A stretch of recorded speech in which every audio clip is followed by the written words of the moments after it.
The story opens not on earth, but in the gleaming halls of Olympus, where ambrosia flows like wine, and the very air shimmers with divine light.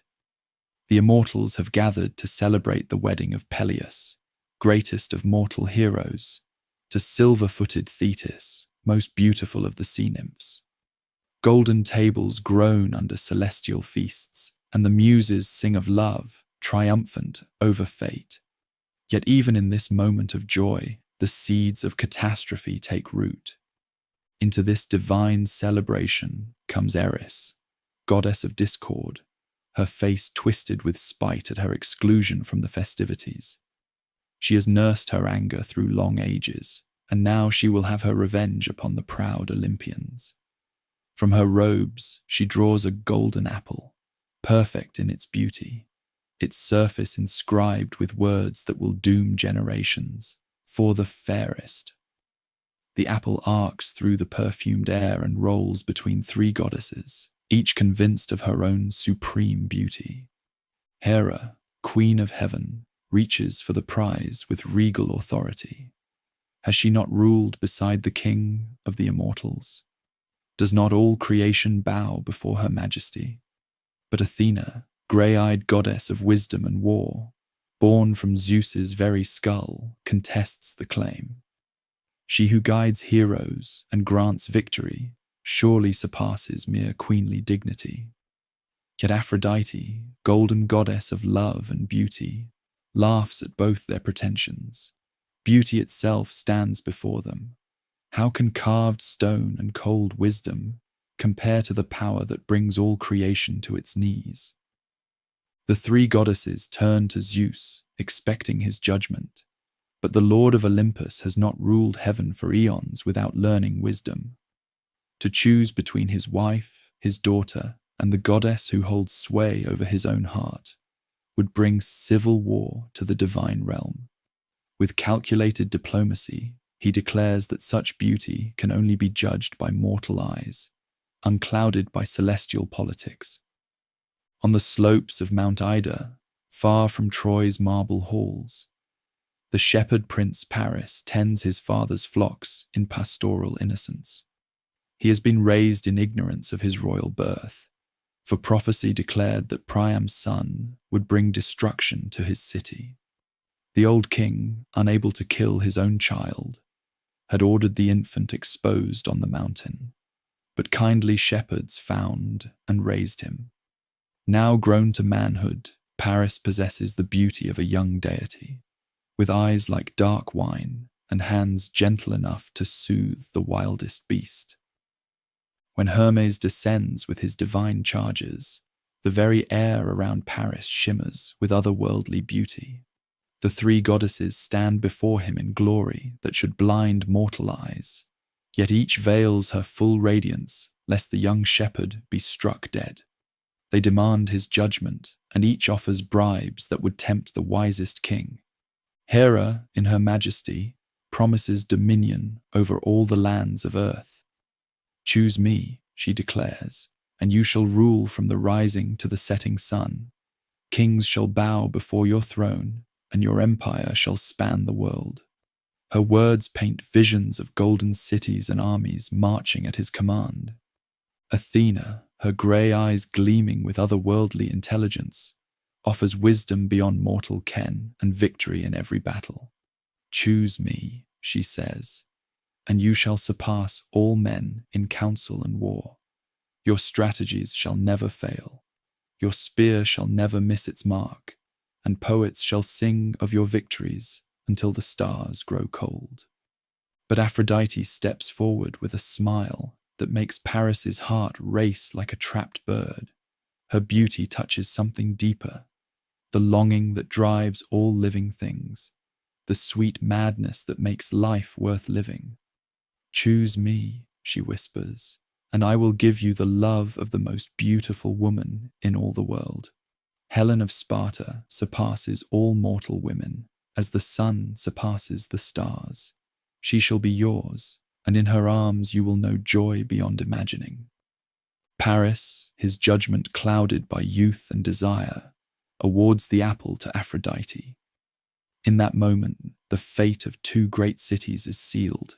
Hera and Athena withdraw in cold fury, their hatred for Troy now eternal and implacable. They will not forget this slight, and their revenge will be terrible. The journey to Sparta unfolds like a fever dream. Paris, now revealed as a prince of Troy, travels with rich gifts and diplomatic immunity. Menelaus, king of Sparta, receives him with all honor, due a royal guest, for the laws of hospitality are sacred among civilized men. The red-haired king shows off his palace, his treasures, and most proudly of all, his wife, Helen, whose beauty makes even hardened warriors stumble in their words. Helen, daughter of Zeus and Leda, hatched from a swan's egg, is indeed the most beautiful woman ever born. Her beauty carries something divine. When she enters a room, strong men forget their own names, and women weep with envy and despair. She has been married to Menelaus for years, has borne him a daughter, yet her beauty remains undiminished by time or motherhood. When Paris looks upon Helen, Aphrodite's promise burns in his blood like wine. The goddess whispers in his ear, clouds his judgment, and fans the flames of desire until honor and guest friendship become mere words. For her part, Helen finds herself drawn to the young prince with a fascination she cannot explain. Aphrodite works upon them both, weaving spells of love and longing that grow stronger with each stolen glance. Menelaus, trusting his guest and secure in his wife's virtue, departs for Crete to attend his grandfather's funeral, leaving Paris as protector of his household. In the darkness of night, with Aphrodite guiding their steps, Paris and Helen flee Sparta together, taking with them much of Menelaus's treasure and grinding the sacred bonds of hospitality beneath their feet. When Menelaus returns to find his home ransacked and his wife stolen, his rage shakes the very pillars of his palace. The violation cuts deeper than mere adultery. The laws of guest friendship, the foundation of civilized society, have been shattered. His brother Agamemnon, king of Mycenae and most powerful of Achaean rulers, takes up the call for vengeance. The great oath that once bound Helen's suitors now becomes a weapon of war. Years before, when every king and prince in Achaea sought her hand, wise Odysseus had suggested that all swear to defend Helen's chosen husband. Now that oath calls the flower of nobility to arms. Ajax the Great with his tower shield, Diomedes of the mighty war cry, Idomeneus of Crete, and countless others. Even reluctant heroes like Odysseus himself are dragged into the gathering storm. 9 long years have passed since 1,000 black ships carried the Achaean host across the wine-dark sea to beach before Troy's walls. The initial fury of the assault, when heroes dreamed of quick victory and easy glory, has settled into grinding siege warfare. The great walls of Troy, built by immortals in ages past, have proven impregnable to direct assault. Instead, the war has become a series of raids and skirmishes, with the Achaeans controlling the countryside, while the Trojans remain secure behind their fortifications. Heroes who sailed from Achaea as young men have grown grey in the fighting. Many who boasted of their strength now sleep beneath Trojan soil, their bones picked clean by vultures. The war has consumed a generation, creating widows in both Achaea and Troy, leaving children fatherless and parents childless. Yet neither side will yield. Achaean honor demands Helen's return, while Trojan pride forbids surrender. Into this weary stalemate comes a new horror that makes mortal warfare seem gentle by comparison. Plague strikes the Achaean camp with the precision of divine arrows, cutting down soldiers who have survived countless battles. The pestilence shows no respect for rank or courage. Princes die as readily as common soldiers, their bodies burning with fever that no medicine can cure. The very air grows thick with the smoke of funeral pyres. as the army that once boasted of its invincibility cowers before an invisible enemy. For 9 days the plague rages through the camp, each dawn bringing fresh corpses and new terror. Warriors who face Trojan spears without flinching now start at shadows, wondering if they will live to see another sunset. The careful order of military life breaks down as discipline crumbles before divine wrath. Supply lines fail, councils of war dissolve into recriminations, and the great expedition threatens to die ignominiously of disease. On the 10th day, the son of Peleus, greatest of all warriors, can bear no more. His myrmidons, the elite fighters who follow him from Phthia, have suffered grievously from the plague, and his own heart burns with helpless rage. He calls an assembly of the army, his voice cutting through the camp's despair like a bronze blade through silk. If some immortal has sent this pestilence, he declares, then they must discover what offense has brought celestial anger upon them. Calchas, the prophet, steps forward, his face pale with fear and terrible knowledge. Son of Thestor, gifted with the far shooter's own sight, he knows past, present, and future as clearly as other men know their own names. He has foreseen this moment, dreaded it, tried to avoid it, but fate will not be cheated. He knows the truth that will kindle the wrath of kings, but he dare not speak it alone. The old seer's voice quavers as he addresses the son of Peleus. Greatest of warriors, you ask me to reveal the cause of the silver-bowed one's anger, but I fear to speak. Promise me your protection.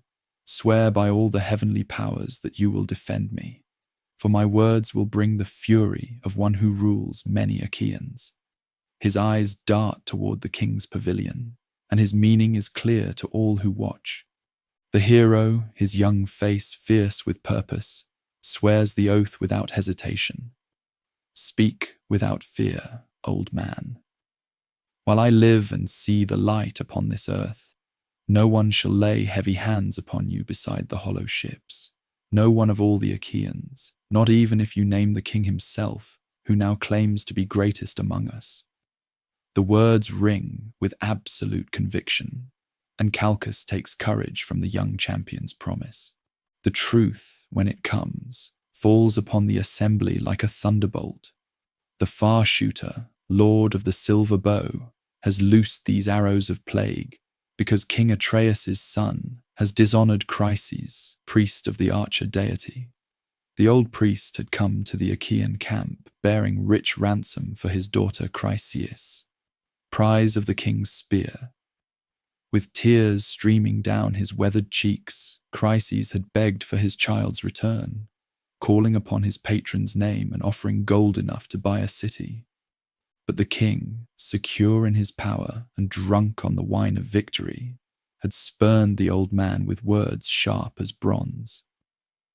Let me not find you, old fool, lingering near the hollow ships or returning hereafter, lest your master's staff and fillets fail to protect you. The girl I will not free. She shall grow old in Argos, in my own house, far from her native land, working my loom and sharing my bed. Now go, and do not anger me if you would leave alive. The priest had departed, but not in silence. Walking along the shore of the loud resounding sea, he had prayed to his patron with words that burned like fire. Hear me, silver-bowed one, who guards Chryse and holy Scylla, who rules over Tenedos in might.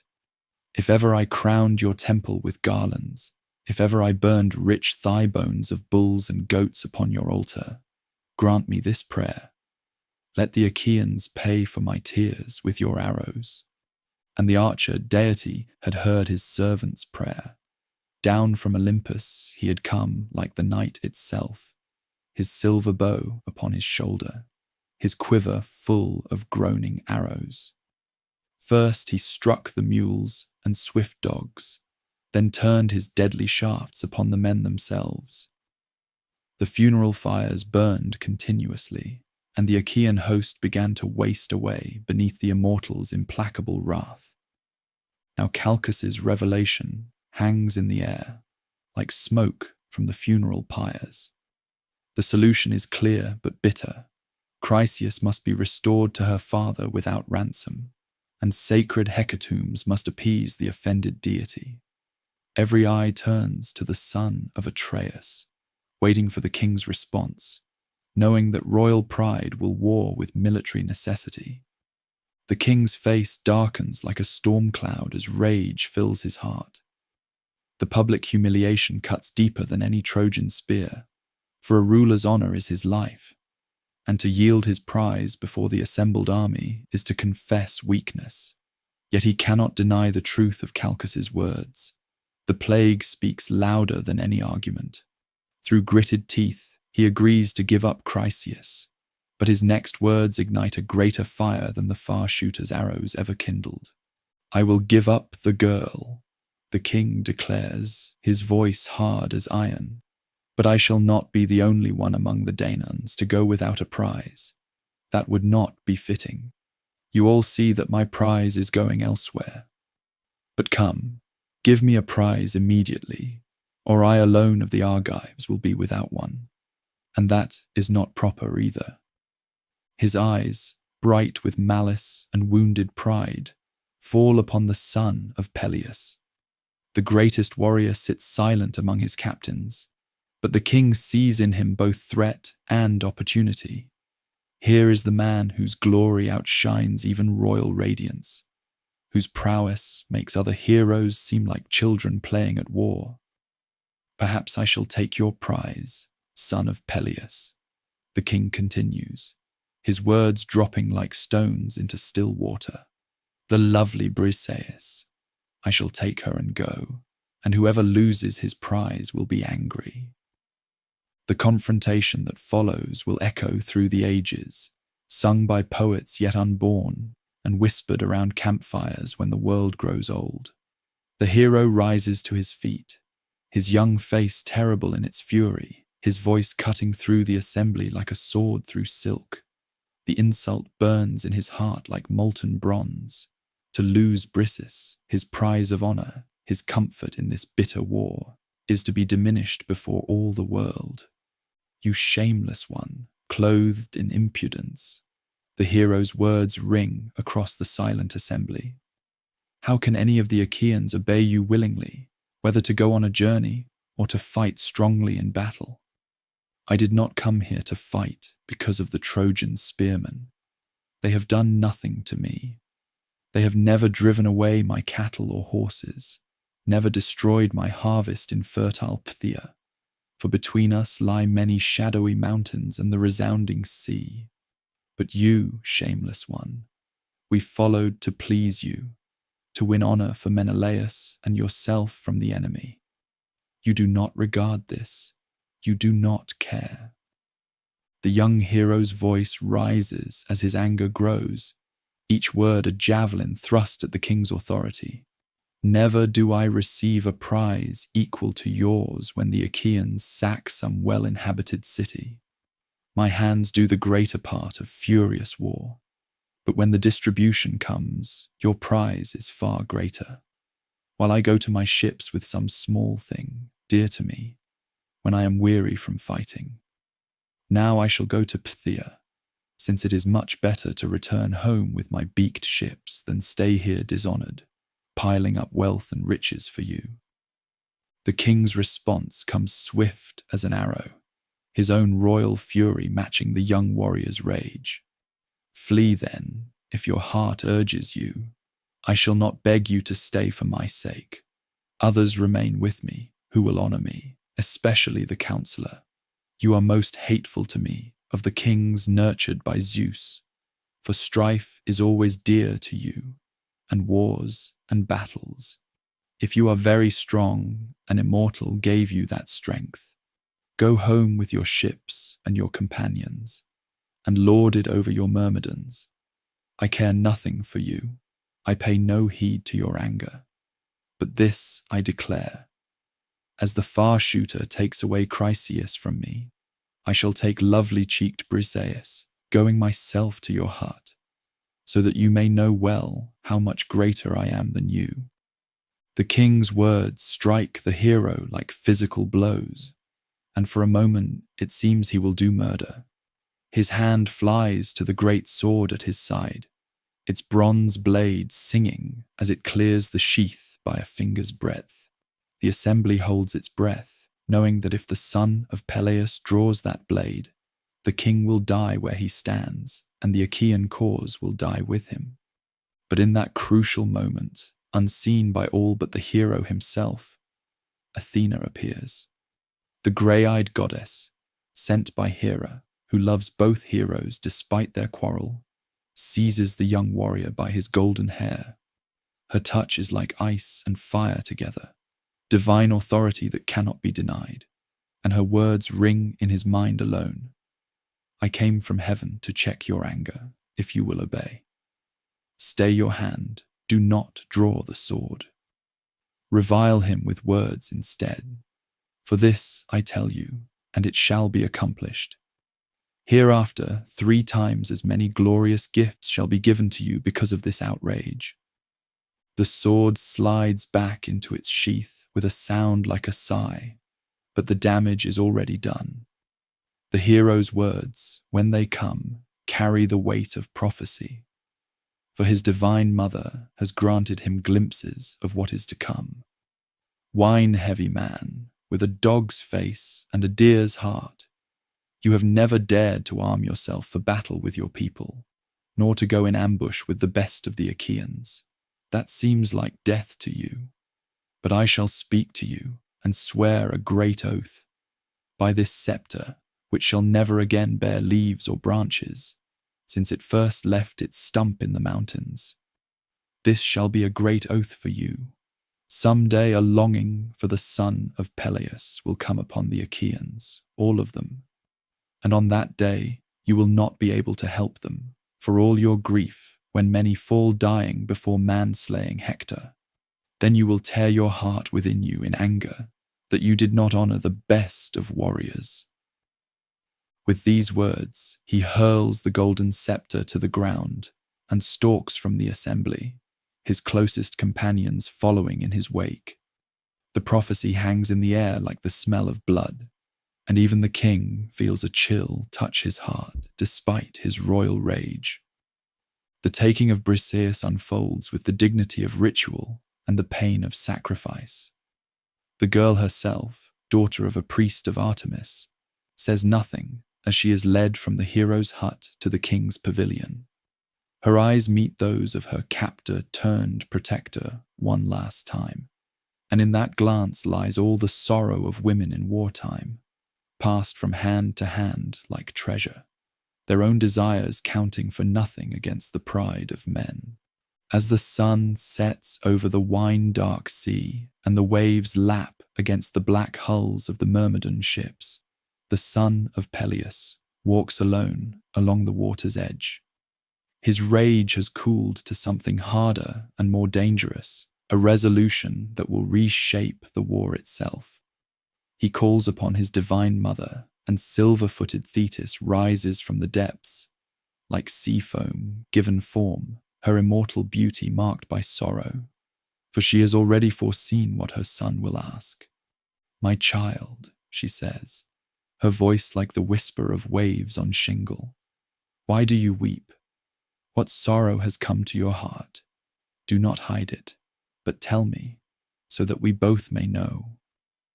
And he pours out his grief and rage, the whole bitter story of honor lost and pride wounded, ending with a plea that burns like fire. "Mother, since you bore me to be short-lived, high-thundering Zeus should have granted me honor. But now he has given me none at all. The son of Atreus has dishonored me, taking my prize by force." Thetis weeps silver tears that fall like rain upon the darkening sea. She knows her son's fate better than he does himself. 2 destinies lie before him, long life without glory, or a short life crowned with immortal fame. She sees now which path he has chosen, and though her heart breaks, she will not fail him. "My poor child," she whispers. Why did I rear you, cursed as you are in your birth? Would that you could sit by your ships without tears and grief, since your lifetime is brief and not long. But now you are both swift-fated and wretched beyond all men. Yet a mother's love conquers even divine wisdom. Thetis promises to carry her son's petition to the Thunderer himself, to beg Zeus to honor the hero by granting victory to the Trojans until the Achaeans learn the worth of the warrior they have scorned. The price will be paid in Achaean blood, in the lives of heroes who might have lived if pride had not poisoned counsel, but the son of Peleus will have his revenge. On Olympus, Thetis finds Zeus alone upon the highest peak, brooding over the fates of mortals with eyes that see all things. She reminds him of old debts, how she once saved him when the other immortals conspired against his rule. Now she asks payment for that service. Honor my son, who is swiftest to die of all men. King Atreus' son has dishonored him, taking his prize by force. But you, Zeus, who counsels, honor him. Give victory to the enemy, until the Achaeans pay my son fitting honor and increase his glory. The great head nods slowly, though Zeus knows the cost. His promise will set deity against deity, will bring civil war to Olympus itself. For Hera loves the Achaean cause and will not forgive this betrayal. But a promise made to Thetis cannot be broken. Troublesome it is, he rumbles, his voice like distant thunder, when you set me at variance with Hera, and she will revile me with harsh words. But I will take thought of these things to accomplish them. Come, I will nod my head to you, so that you may be confident. My word cannot be recalled, nor is it false, nor unfulfilled, whatever I nod my head to. The great nod that follows shakes Olympus to its foundations, sets the stars dancing in their courses, and seals the fate of heroes yet unborn. That very night, as Thetis returns to her ocean depths, and Zeus ponders the price of promises, the Lord of Heaven sends a false dream to the king in the shape of aged Nestor. The dream whispers of certain victory if the king attacks at dawn, claiming that the immortals are now united in Troy's destruction. The king wakes with fire in his heart, believing the lie is truth, yet driven by some celestial folly that matches the false dream's deception. He chooses first to address the assembled troops, not with promises of victory, but with words of defeat, speaking of abandoning the siege and sailing home with empty hands. The war-weary soldiers need no further invitation. 9 years of siege have worn their spirits thin, and the king's words touch longings they have tried to forget. Like a tide rushing toward shore, the entire army surges toward their ships, leaving their leaders stunned and helpless. Only the intervention of Odysseus, armed with the royal scepter and speaking with Zeus's authority, turns the rout back into an army. Now unfolds the great catalogue of ships, as the poet's voice rises in ancient song to name each contingent that sailed from Achaea 9 years before. From the king's 100 ships carrying the men of Mycenae and Argos, to Menelaus's 60 bearing the warriors of Lacedaemon, to the 50 black ships of the Myrmidons, loyal to absent Peleus' son. The full might of Achaea arrays itself upon the plain. Each name carries weight of history. Each ship represents families torn apart by war. Across the field, Hector marshals Troy's defenders and her far-flung allies, proving that this is truly a war between worlds. Lycians follow godlike Sarpedon, son of Zeus himself, while Dardanians march under Aeneas, born of Aphrodite's love for mortal Anchises. Thracians and Phrygians, Paeonians and Paphlagonians, warriors from the edges of the known world, have travelled far to honour their oaths to Priam. As the armies advance toward each other across the plain of Troy, their bronze armor flashing in the morning sun, like scales on some great serpent. The very earth trembles beneath their tread. Dust rises like smoke from a great fire, and the air fills with war cries in a dozen tongues, the clatter of bronze on bronze, the thunder of horses' hooves. Overhead, the immortals take their places to watch the mortals play out their eternal drama of love and hate, honor and revenge, glory and death. Zeus holds his golden scales, ready to weigh the fates of heroes, while Athena and Aphrodite glare at each other across the divine divide, their ancient grudge about to spill mortal blood across the wine-dark plain. The far shooter tunes his silver bow, Ares sharpens his spear, and Poseidon makes the earth itself ready to drink deep of heroes' blood. The stage is set for tragedy on an epic scale. The son of Peleus broods by his ships like a storm held back by the thinnest dam, his wrath kindled but not yet at full flame. Troy's walls stand proud but doomed, their strength soon to be tested by powers greater than bronze and stone.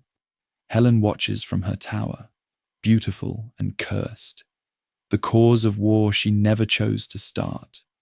Her very presence a reminder that the greatest conflicts often spring from the simplest human desires twisted by divine will. On the plain between the armies, the dust rises like a golden cloud, marking the place where heroes will die and legends will be born. The war that began with a golden apple and a judgment clouded by desire will now be decided by bronze and blood, by the clash of spear on shield and the inexorable will of the deathless ones.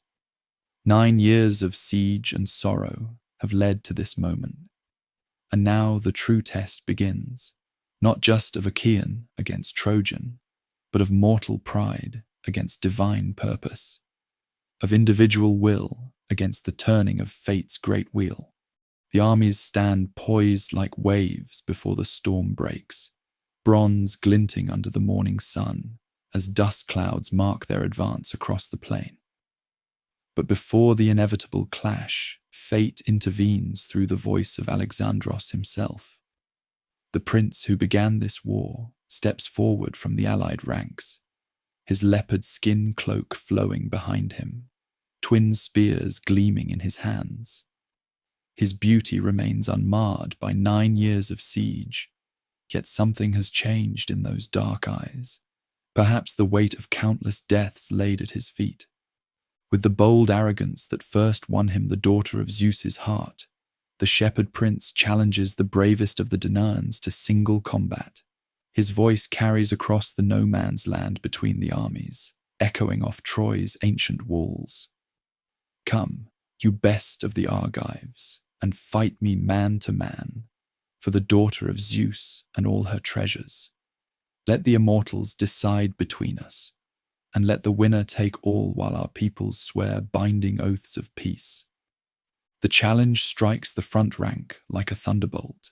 Here at last is the chance to end 9 years of bloodshed with a single duel to restore honor without the slaughter of thousands.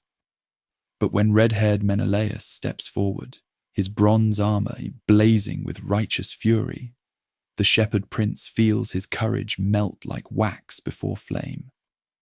The cuckolded king's very presence seems to burn. Here stands the wronged husband, the man whose hospitality was violated, whose treasure was stolen, whose honor demands satisfaction written in blood. The beautiful prince stumbles backward into the safety of his ranks like a man who has stepped upon a serpent in mountain pastures.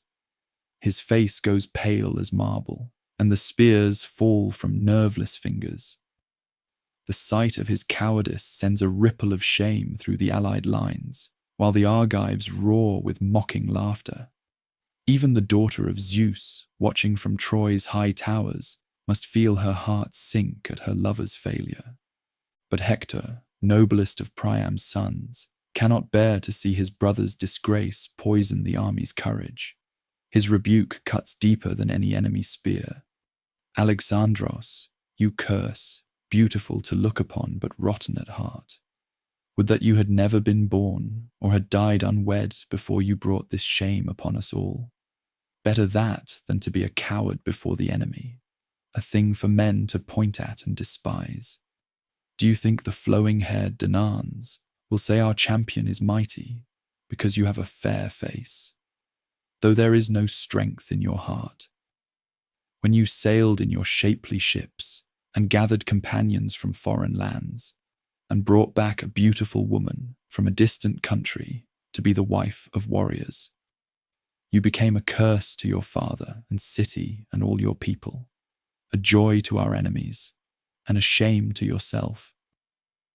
The words strike the prince like physical blows, yet they kindle something that beauty and love could not. The desperate courage of a man who has nothing left to lose but his last shred of honor. Hector, he replies, his voice steadying as resolve hardens within him. Your rebuke is just, and I do not refuse it.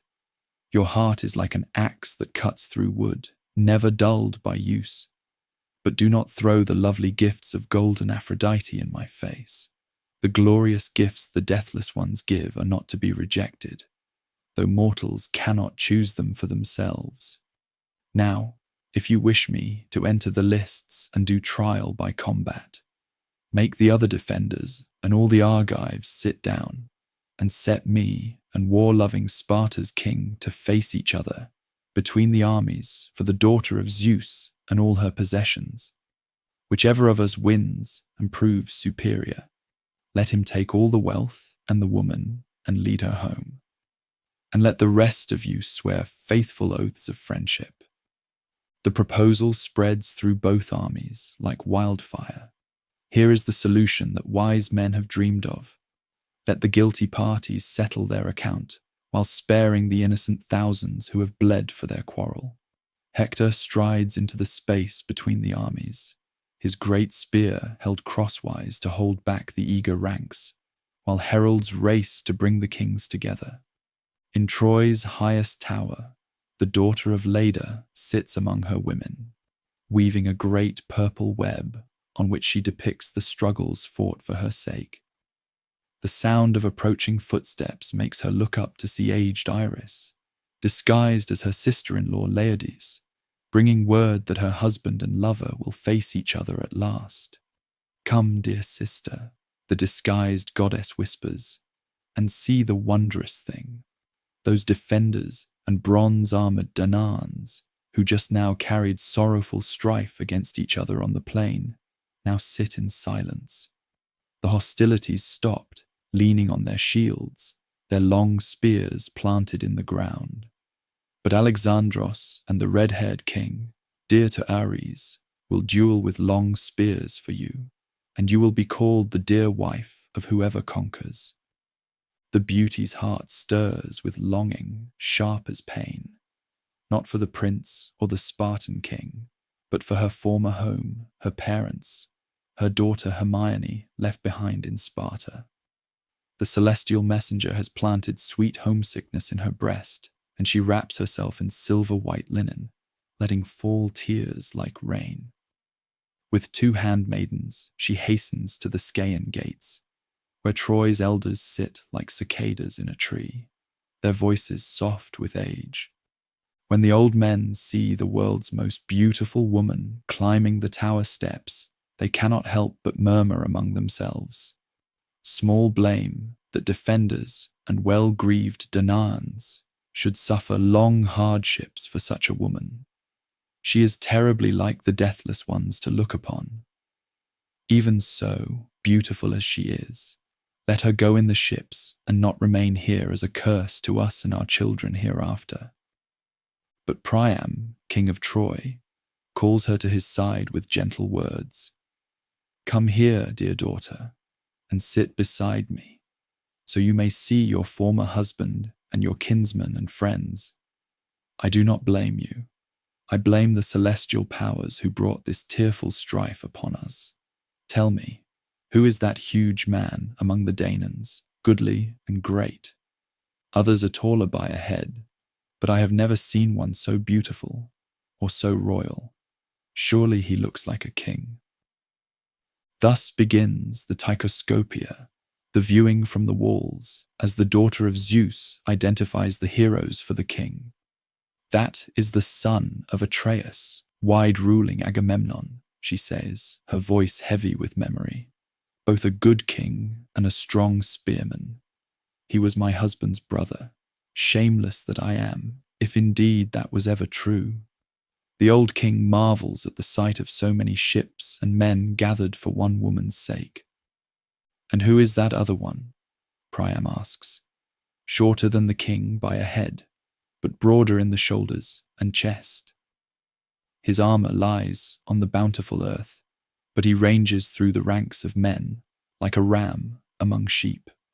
The beauty's eyes soften with something like affection. That is Odysseus, son of Laertes, who was raised in the land of Ithaca. He knows all manner of wiles and cunning plans. Wise Antenor, who sits beside the king, remembers when Odysseus came to Troy as an envoy before the conflict. When he rose to speak, he seemed like a man with no skill in words, but when he let his great voice ring out and words like snowflakes in winter, then no mortal could contend with the son of Laertes. Point by point, the daughter of Leda names the heroes. Ajax the Great, towering like a deity among the Argives. Idomeneus of Crete, standing among his captains like an Olympian. But when Priam asks about her own brothers, Castor the horse-tamer and Polydeuces the boxer, she does not know they already lie dead in Lacedaemon, held fast by the life-giving earth. The cruel irony hangs unspoken. She searches for faces that will never again look upon the sun. Meanwhile, the sacred oaths are prepared with ritual solemnity. The son of Atreus and Priam meet in the space between the armies, while priests bring the sacrificial lambs and wine for libation. The king of Troy's hands tremble as he participates in the ceremony, not from fear, but from the terrible weight of what hangs in the balance. His city's fate, his son's life, the conflict's end or continuation, all rest upon the strength of two men's arms and the favour of the heavenly powers. The High King raises the great bronze knife and cuts wool from the lambs' heads, distributing it to the greatest of both armies. Then, with hands lifted to heaven, he speaks the binding words. Father Zeus, who rules from Ida, most glorious and greatest, and you Son, who sees all things and hears all things, and you rivers and earth, and you who punish dead men who have sworn false oaths, be witnesses and guard these faithful oaths. If Alexandros kills Menelaus, let him keep the daughter of Zeus and all her possessions, and we will go away in our seafaring ships. But if fair-haired Menelaus kills the prince, then let the defenders give back the beauty and all her wealth, and pay such compensation to the Argives as is fitting, that it may be remembered even by men yet to be born. The lambs' throats are cut, and their blood darkens the earth as both armies pray for the same outcome, that the hostilities might end this day, that no more young men need die for an old quarrel between princes. But even as the sacred words are spoken, the celestial powers on Olympus are weaving different plans. The single encounter begins with ancient ritual.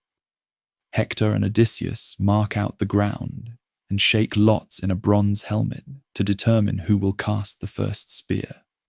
The shepherd prince wins the draw, fitting his fortune that has always been better than his courage. The armies sit upon the ground in careful ranks, their shields and long spears planted beside them, while the two champions arm themselves in the space between. Alexandros binds his beautiful legs with greaves fitted with silver ankle clasps, and about his chest he puts the corselet of his brother Lycaon, fitted to his own body. Around his shoulders he slings his silver-studded sword, then takes up his massive shield and sets upon his mighty head a well-made helmet with horsehair crest that nods menacingly above. finally he grasps his strong spear fitted to his hand. The red-haired king arms himself with equal care, his bronze gleaming like fire in the morning sun. His rage has had 9 years to ripen into something cold and implacable. This is not the hot anger of a cuckolded husband, but the settled purpose of a king who has seen thousands die for his honor. When both champions stand ready, they stride into the measured space between the armies, their eyes terrible to behold, while all the seated warriors marvel at the sight. The prince, having won the lot, hurls his long-shadowed spear first. The bronze point strikes the Spartan's shield fairly, but the metal does not break through. Instead, the spear point bends back like lead, turned by the shield's divine craftsmanship. Now the red-haired king lifts his weapon, praying to Father Zeus, "Lord Zeus, grant me revenge on him who first did me wrong, divine Alexandros. Subdue him under my hands, so that many a man hereafter may shrink from wronging a host who shows him kindness." The spear flies straight and true, piercing through the prince's glittering shield and on through his intricate corselet. By the breadth of a hair, it misses his side as he twists away, but the bronze tears his tunic and draws blood. The Spartan king draws his silver-studded sword and springs forward with a great war cry, but the blade shatters against the Trojan's helmet crest, falling in pieces from his hands. In desperation, the red-haired warrior seizes Alexandros by his horsehair crest and begins to drag him toward the Argive lines. The richly embroidered chin strap cuts into the prince's tender throat, choking off his breath, and victory seems certain. The sight sends wild cheering through the Argive ranks. At last, justice will be done. The war will end. The daughter of Zeus will be restored. But Aphrodite, who has watched her favorite's defeat with growing alarm, will not let her champion perish so ignominiously. Invisible to mortal eyes, she breaks the chin strap and snatches the shepherd prince away in a cloud of mist, bearing him safely to his perfumed chamber in Troy's palace. The golden goddess, terrible in her beauty and pitiless in her love, then goes to fetch the world's most beautiful woman from the tower. Disguised as an old wool woman who had served the beauty in Sparta, Aphrodite appears beside the watching queen. "Come," she says, her voice honey-sweet with command. "Alexandros calls for you." He waits in his chamber, radiant in beauty and dress.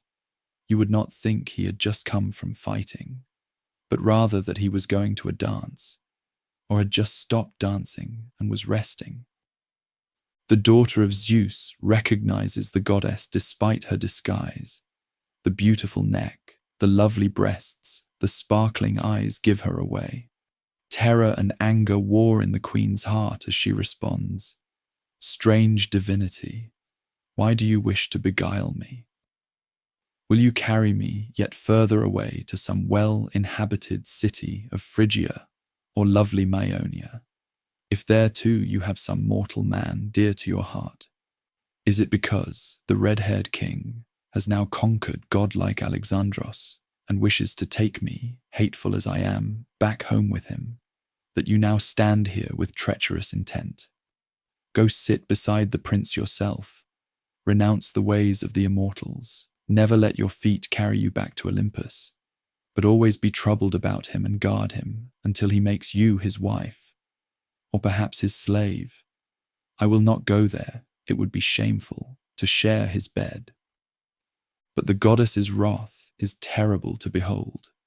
Her beautiful eyes flash with divine fire as she threatens, "Do not provoke me, reckless woman, lest in my anger I abandon you and hate you as much as I now love you terribly, and lest I devise hateful enmities between both sides, defenders and Danaans alike, and you come to an evil end." The world's most beautiful woman, seized with fear before the immortal's rage, goes silently to her lover's chamber, her serving women following behind. There she finds the prince, more beautiful than ever in his defeat, lounging on his carved bed as if nothing had happened. Her words to him burn with contempt and shame. You have come back from the fight. Would that you had died there, conquered by that strong man who was my former husband. Once you used to boast that you were better than war-loving Sparta's king in spearwork and the strength of your hands. Go now and challenge him again to fight. But I advise you to stop and not face fair-haired Menelaus in single combat recklessly, lest you soon fall beneath his spear. The shepherd prince, unashamed in his cowardice, reaches for her with words as smooth as honey. Wife, do not scold my heart with harsh rebukes. This time the red-haired warrior conquered with Athena's help, but another time I shall conquer him.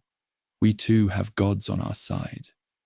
Come now, let us take our pleasure in love's embrace, for never before has desire so encompassed my heart, not even when I first carried you away from lovely Lacedaemon, and we lay together on the island of Crani. Even more than then do I love you now, and sweet desire takes hold of me. Meanwhile, on the battlefield, the Spartan king ranges like a wild beast through both armies, seeking the man who has vanished like morning mist. The Argives search high and low, but the prince has disappeared, as if he never existed. Even the defenders, who love him not for his courage, but for Priam's sake, would gladly hand him over if they could find him. He is hateful to them all, like Black Death. Agamemnon, seeing that the duel's outcome is clear despite the divine intervention, addresses both armies with kingly authority. Hear me, you Trojans and Dardanians and allies. Victory clearly belongs to war-loving Menelaus. Therefore give back Argive Helen and her possessions with her, and pay such compensation as is fitting, that it may be remembered even among men yet to be born. The words hang in the air, like smoke from sacrifice, and for a moment it seems the war might truly end. Both armies wait in tense silence, watching their leaders, hoping against hope that 9 years of bloodshed might conclude with honor, satisfied, and oaths fulfilled.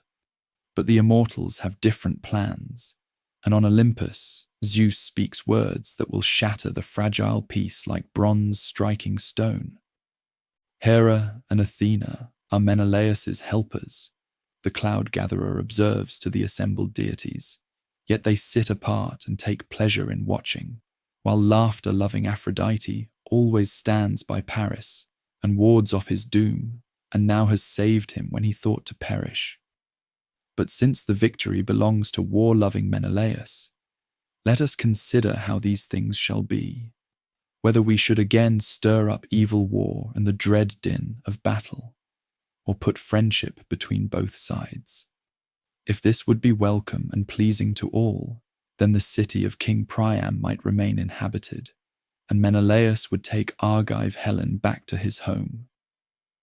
The suggestion sends Athena and Hera into cold fury. They who have hated Troy since Paris's judgment now see their revenge slipping away. Athena, grey eyes flashing with divine wrath, volunteers for a mission that will damn thousands.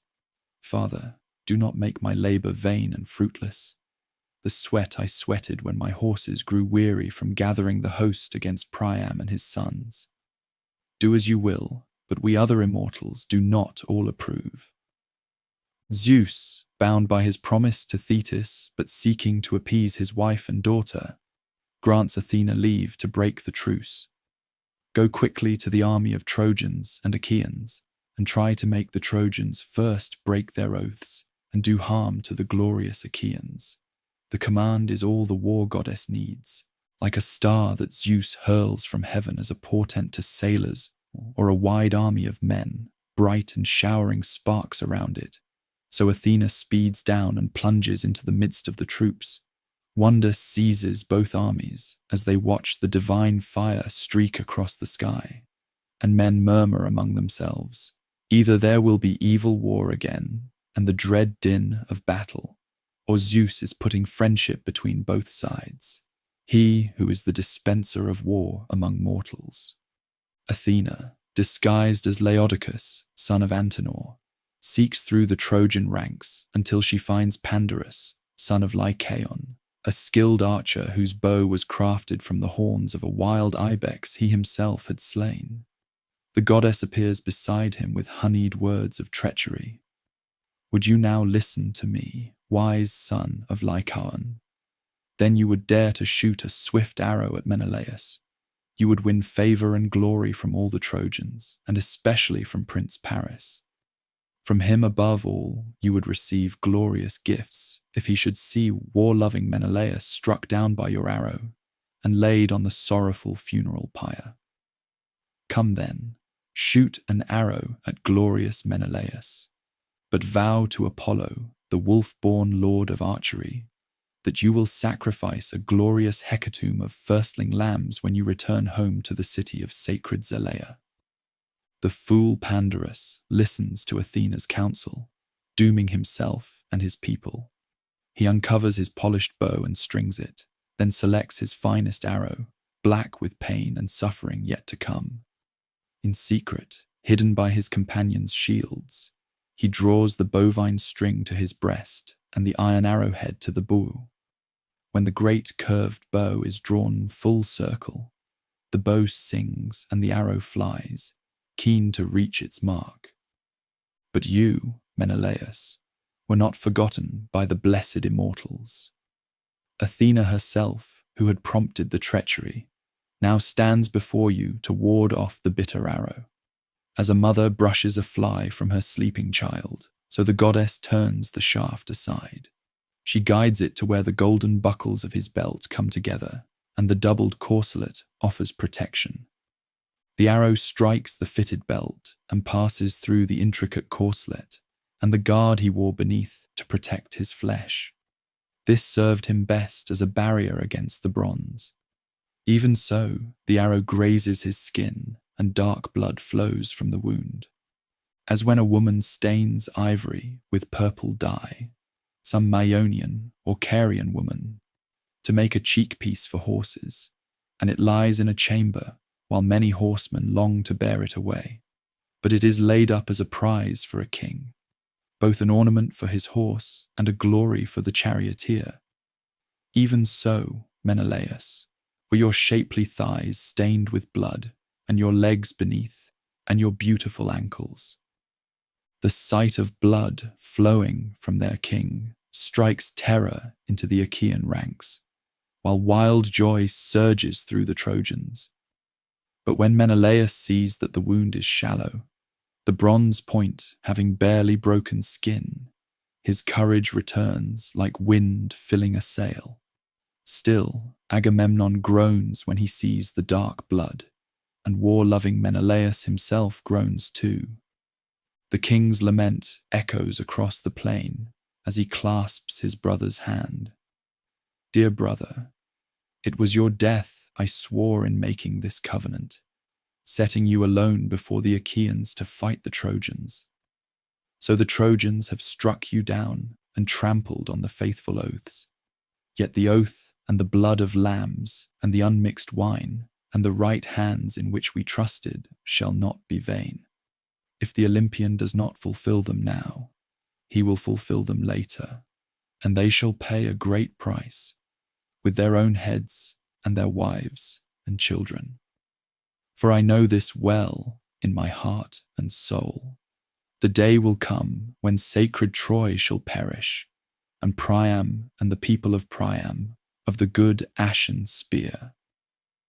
The words ring with prophetic force, and across the field, Trojans and allies feel a chill touch their hearts despite their momentary triumph. The oaths have been broken, the blood spilled, and now the war that might have ended must rage on until one side or the other lies in ruins beneath the unforgiving sky. The arrow's treachery shatters the morning peace like bronze striking stone. Where moments before sacred oaths hung in the air and hope flickered, that 9 years of bloodshed might end. Now the wine-dark stain spreads across the red-haired king's thigh, and with it spreads the certainty that this conflict will not end with handshakes and honoured treaties. The sight of royal blood flowing upon the earth sends a roar of fury through the Argive ranks, while across the field, the defenders realize with growing dread that their archer's shot has doomed them all. The High King's voice rises above the tumult, like thunder over the plain, his words carrying the weight of prophecy and the promise of vengeance. The oaths are broken. The blood of innocents cries out for justice. Zeus the Oathkeeper will not let this treachery go unpunished. Though Troy's walls may delay our victory, they cannot prevent it. The day will come when sacred Ilium shall perish, and Priam and his people shall pay the price for this faithlessness. The resumption of hostilities unfolds with the terrible inevitability of a landslide. Warriors who moments before sat peacefully upon the earth now surge to their feet, bronze singing as spears are lifted and shields are hefted. The careful formations dissolve and reform as captains bellow orders and the great war machine grinds back into motion. Yet among all the heroes arming for slaughter, one figure stands apart, the son of Tydeus, his eyes blazing with a fury that seems almost superhuman. The young lord of Argos has been chosen by fate and the grey-eyed goddess to become this day's instrument of divine wrath. As the armies clash in the space between Troy's walls and the Argive ships, the Argive champion cuts through the enemy ranks like a forest fire through dry timber. His spear finds its mark with every thrust. His sword sings its bronze song of death. And before him, the defenders fall back in terror and amazement. First to die beneath his onslaught is Phegeus, son of Dares, priest of Hephaestus. The young warrior drives his chariot straight at Tydeus' son, confident in his divine protection. But the Argive spear punches through his chest as if bronze were merely cloth. The horses rear and bolt, carrying away the corpse while Phegeus' brother Idaeus leaps to safety, abandoning chariot and armor to preserve his life. The slaughter continues as divine fire burns in the hero's veins. Astylus falls to his spear, then Hipperon and Abas and Peliades, names that will be remembered only for the manner of their dying. The young champion's Aristeia, his moment of supreme glory, transforms him into something more than mortal, less than celestial, a figure of terror that drives panic through the enemy ranks like wind through wheat. But the defenders are not without their own champions. Aeneas, son of Aphrodite and noble Anchises, sees the carnage spreading and knows that only divine blood can stand against this rampage. Born of the union between goddess and mortal prince, heir to the ancient bloodline of Dardanus, Aeneas embodies Troy's last hope for survival. He seeks out Pandarus, the fool whose arrow shattered the peace, and together they drive their chariot toward the raging lord of Argos. The confrontation comes with the crash of bronze on bronze. Pandarus hurls his spear first, the point striking the Argive's shield and piercing through to wound his shoulder. The archer crows in triumph. Drive on, you great-hearted defenders. The best of the enemy is wounded, and I think he will not long endure my bitter arrow. If indeed it was truly the Lord Apollo who sent me forth from Lycia. But the wound only kindles the son of Tydeus' fury to greater heights. He prays to his divine patron, and she answers by filling his limbs with strength and clearing the mist from his eyes, so he can distinguish between mortal and immortal on the field of strife. The goddess whispers in his ear, "Fight without fear against the deathless ones themselves, except only Zeus the Thunderer. Strike down any who oppose you, even if they claim Olympus as their home." Now begins the most audacious sequence in all the tales of the conflict. a mortal warrior's assault upon the very powers of heaven. When Aeneas charges forward, trusting in his divine heritage to protect him, the Argive champion meets him with a boulder that would take 2 men of later generations to lift. The stone crushes the hero's hip, sending him crashing to earth, and only Aphrodite's swift intervention saves her son from death. The goddess of love, her delicate hands trembling with fear, lifts her wounded child in her arms and begins to bear him from the carnage. But the son of Tydeus, mad with battle fury and emboldened by his patron's promise, pursues even the immortal daughter of Zeus. His spear point tears through her divine flesh near the wrist, and golden ichor flows, the blood of the celestial ones that never knew mortality or pain. Aphrodite's shriek of agony echoes across both earth and heaven.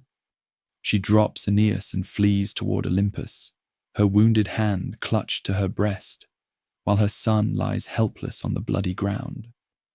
But Apollo, lord of the silver bow, will not let his fellow deity's child perish. He wraps Aeneas in a dark cloud and spirits him away to his sacred temple on Troy's citadel, where his mother Leto and sister Artemis tend the hero's wounds. Meanwhile, the wounded goddess seeks comfort from her parents on high Olympus. She flies weeping to Zeus, showing him her wounded hand and crying out her grievances. "Father, Diomedes in his fury has wounded me. He would fight with Zeus himself if someone urged him on. First he struck godlike Aeneas, my dear son, and when I sought to save the child from death, he turned his ruthless bronze against me. If I were not immortal, I would lie among the heaps of corpses like any mortal struck down in their pride." But Zeus, the cloud-gatherer, shows little sympathy for his daughter's plight. His words carry the weight of cosmic law and the stern wisdom of ages. "Do not come crying to me, my child, about your sufferings in strife. These matters of violence and warfare are not your portion. Yours are the lovely works of marriage and desire. Leave the business of combat to swift Ares and Athena, who know its bitter ways." On the battlefield below, the Argive continues his rampage, though Apollo himself now stands guard over the place where Aeneas fell. 3 times Tydeus' son rushes forward to claim the wounded hero's armor. 3 times the far shooter beats him back with his silver shield. But when the mortal warrior attempts a 4th assault, the immortal's voice thunders across the plain. "Think, son of Tydeus, and give way. Do not seek to match your will against the deathless ones, for the race of celestial beings and earth-walking mortals is not the same." Even the champion, for all his divine backing, recognizes the wisdom in those words. He withdraws a spear's cast, allowing Apollo to work his healing magic on Aeneas. But the immortal creates a phantom image of the hero to occupy the army's attention, while he spirits the real Aeneas away to safety. Around this false vision, the greatest champions of both sides continue their deadly dance. Now the bronze-armored lord of carnage himself enters the fray at Apollo's urging. The war deity takes the form of Acamas, leader of the Thracians, and his voice rings out to rally the defenders. "Sons of Priam, how long will you let your people be slaughtered by the Argives? Will you wait until they reach our very gates? Aeneas lies wounded, he whom we honored like godlike Hector. Come, let us save our noble comrade from the turmoil."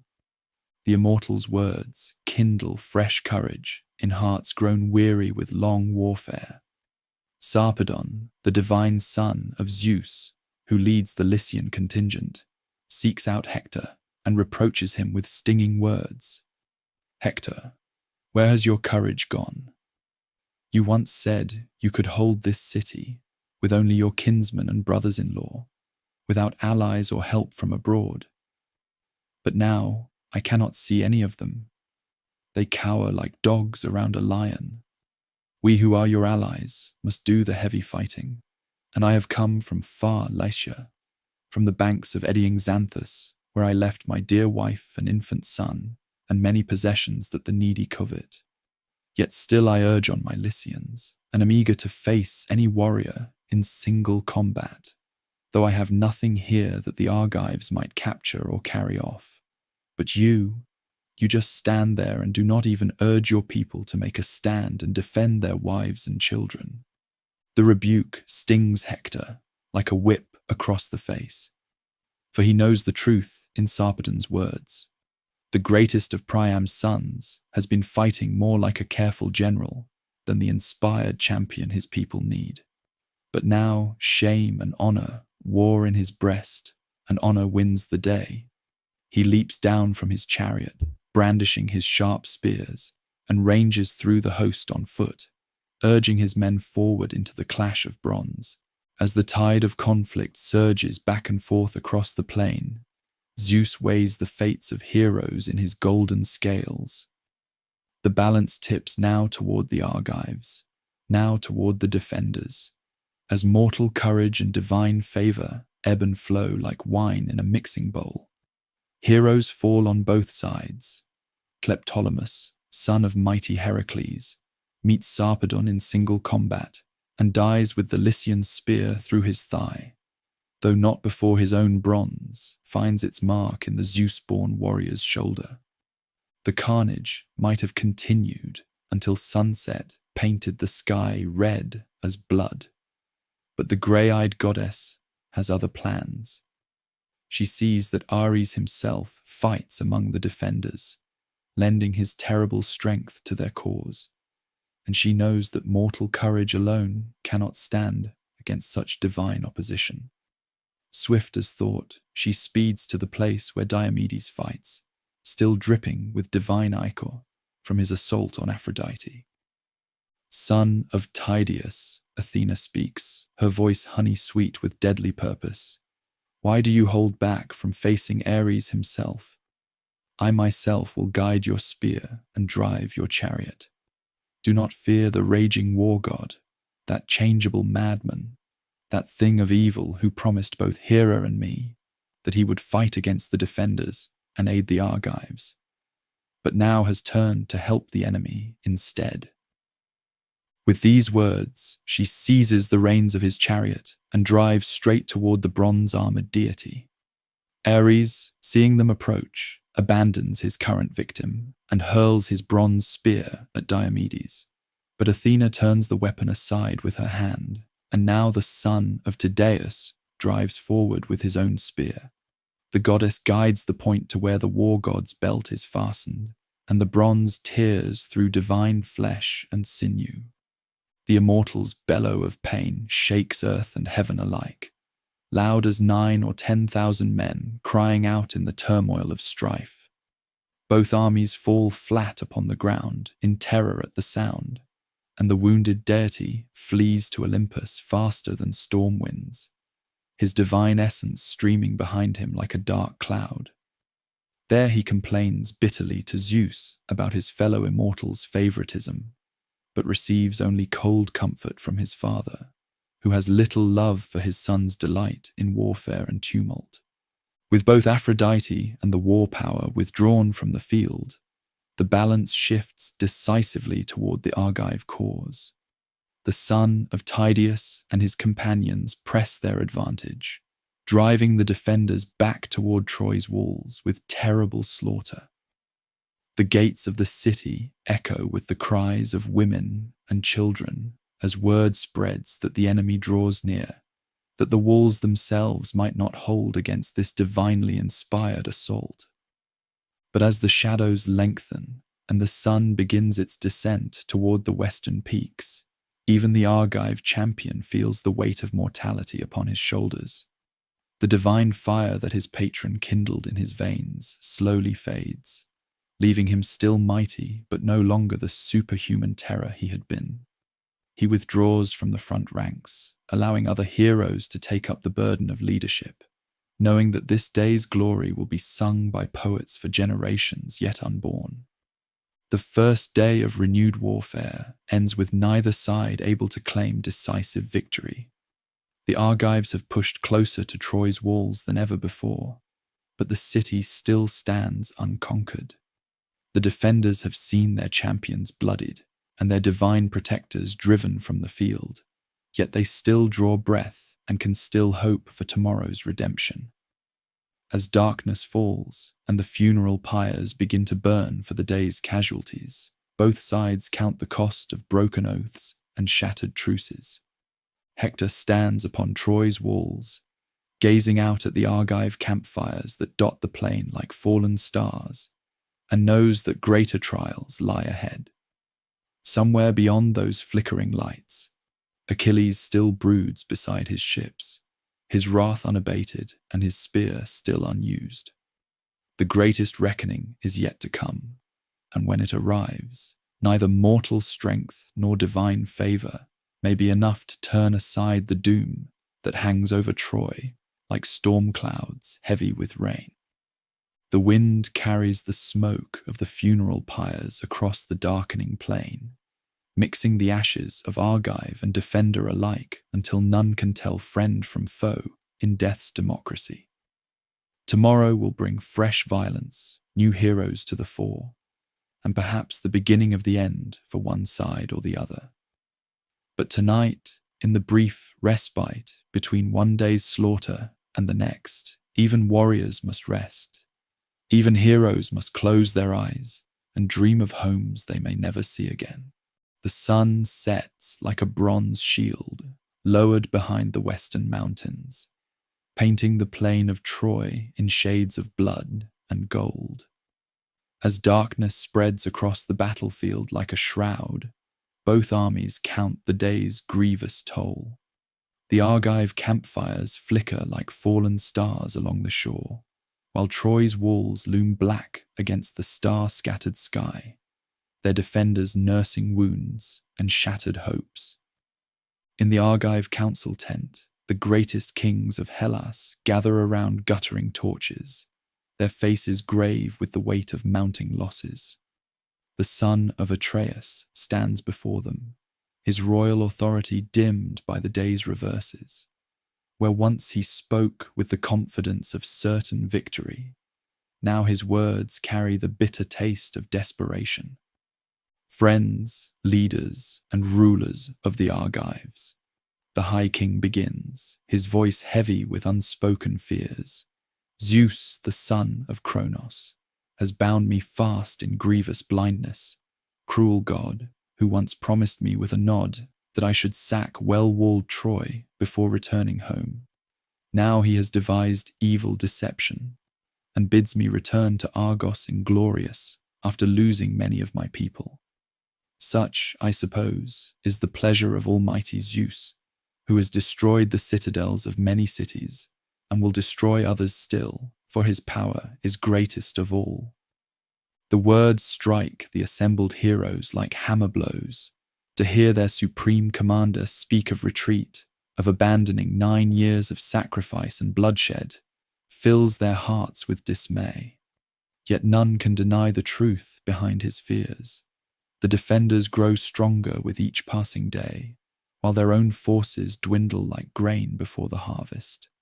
But Diomedes, still flushed with the glory of his divine encounters, rises to speak words that kindle fresh hope in hearts grown cold with doubt.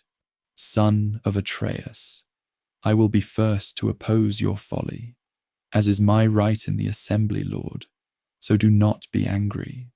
You yourself dishonored my courage among the Danaans, calling me unwarlike and weak. Whether these things are so or not, all the Argives know. The son of devious counselling Kronos gave you only half a gift. He granted you the honour of the sceptre above all men, but he did not give you courage, which is the greatest power. Strange man, do you really think the sons of the Achaeans are unwarlike and weak, as you say? If your own heart is eager to go home, then go. The way lies open, and your ships that came with you from Mycenae in such great numbers stand by the sea. But the rest of the long-haired Achaeans will remain here until we sack Troy. And if they too flee in their ships to their dear native land, then we too, Sthenelus and I, will fight on until we reach Troy's goal. For we came here with heaven's blessing. The young hero's defiance sparks courage throughout the assembly, like fire catching in dry timber. One by one, the greatest champions of the Argive host rise to pledge their continued service to the cause. Ajax the Great speaks of honor that cannot be abandoned, while Odysseus weaves words of wisdom about the folly of retreat when victory may lie just beyond the next dawn.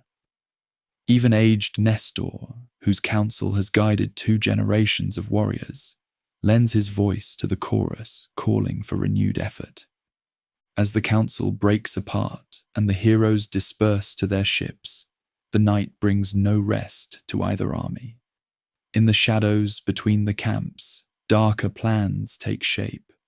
Fear has made the Argives desperate, and desperate men turn to desperate measures.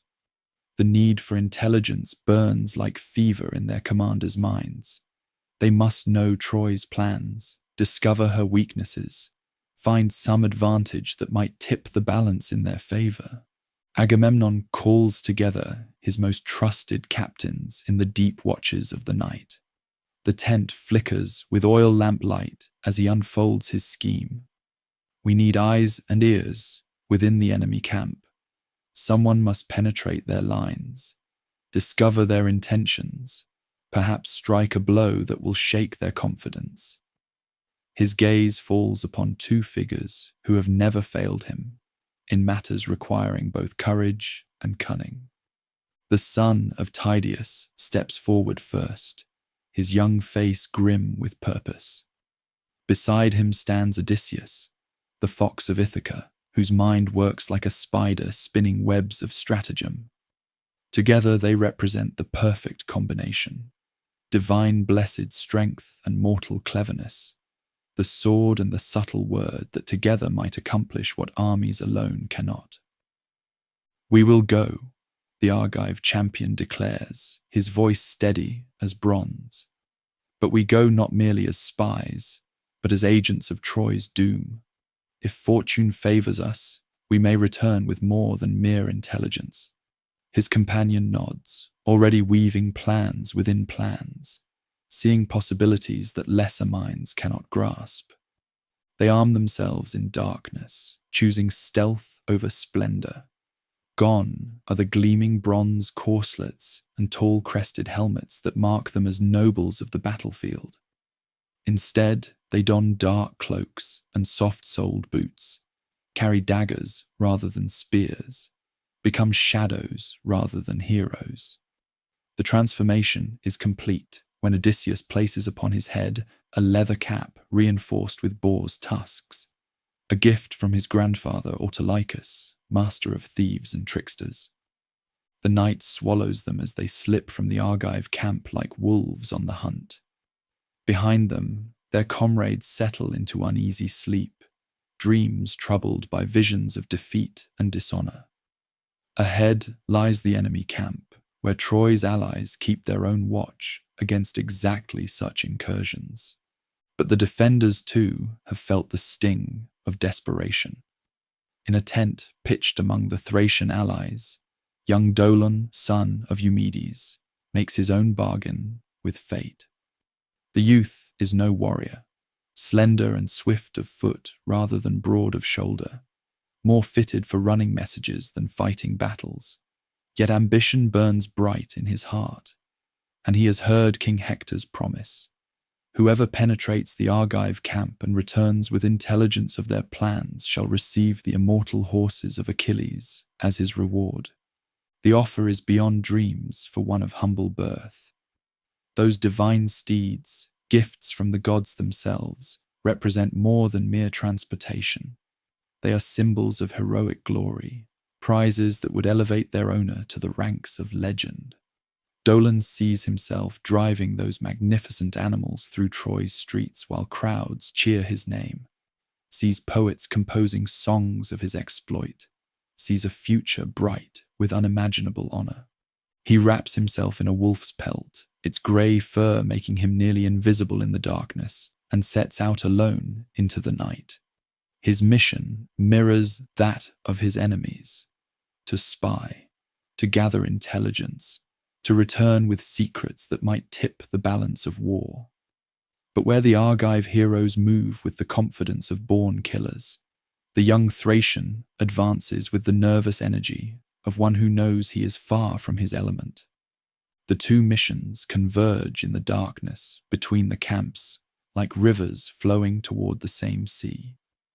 Odysseus spots the lone figure first, his experienced eye catching movement where none should be.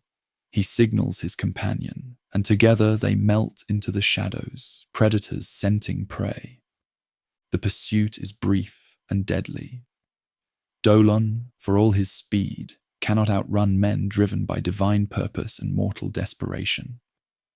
They corner him in a dry riverbed, the son of Tydeus' spear point at his throat, while the son of Laertes prepares to extract every secret the trembling youth possesses.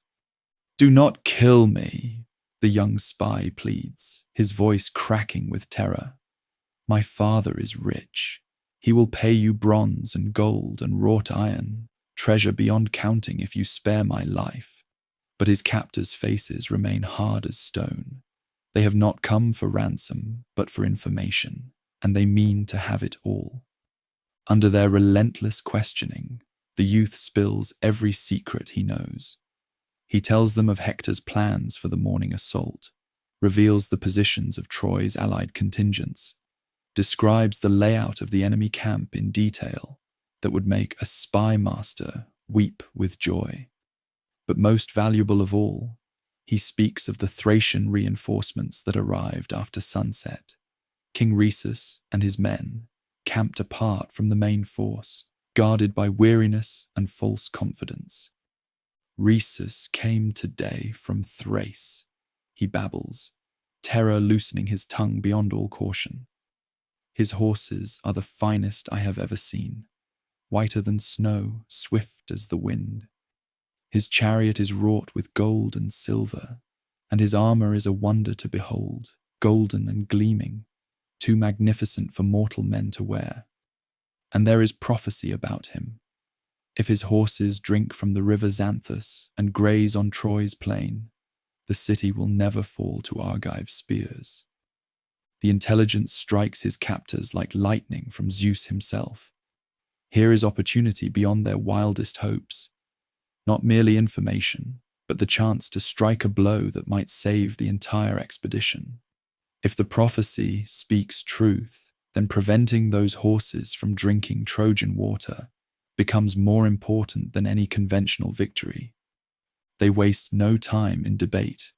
The son of Tydeus draws his sword with businesslike efficiency, and young Dolon's head rolls in the dust, his dreams of glory ending in blood and betrayal. There is no malice in the killing, no particular cruelty, merely the cold necessity of war, which transforms gentle men into predators and makes murder a tool of statecraft. With their source of intelligence silenced forever, the two Argive heroes turn toward the Thracian camp. They move like shadows given form, death walking softly through the night toward unsuspecting prey. Behind them, Dolon's blood darkens the earth, while his spirit flees to the house of Hades, his wolf-pelt cloak now truly prophetic.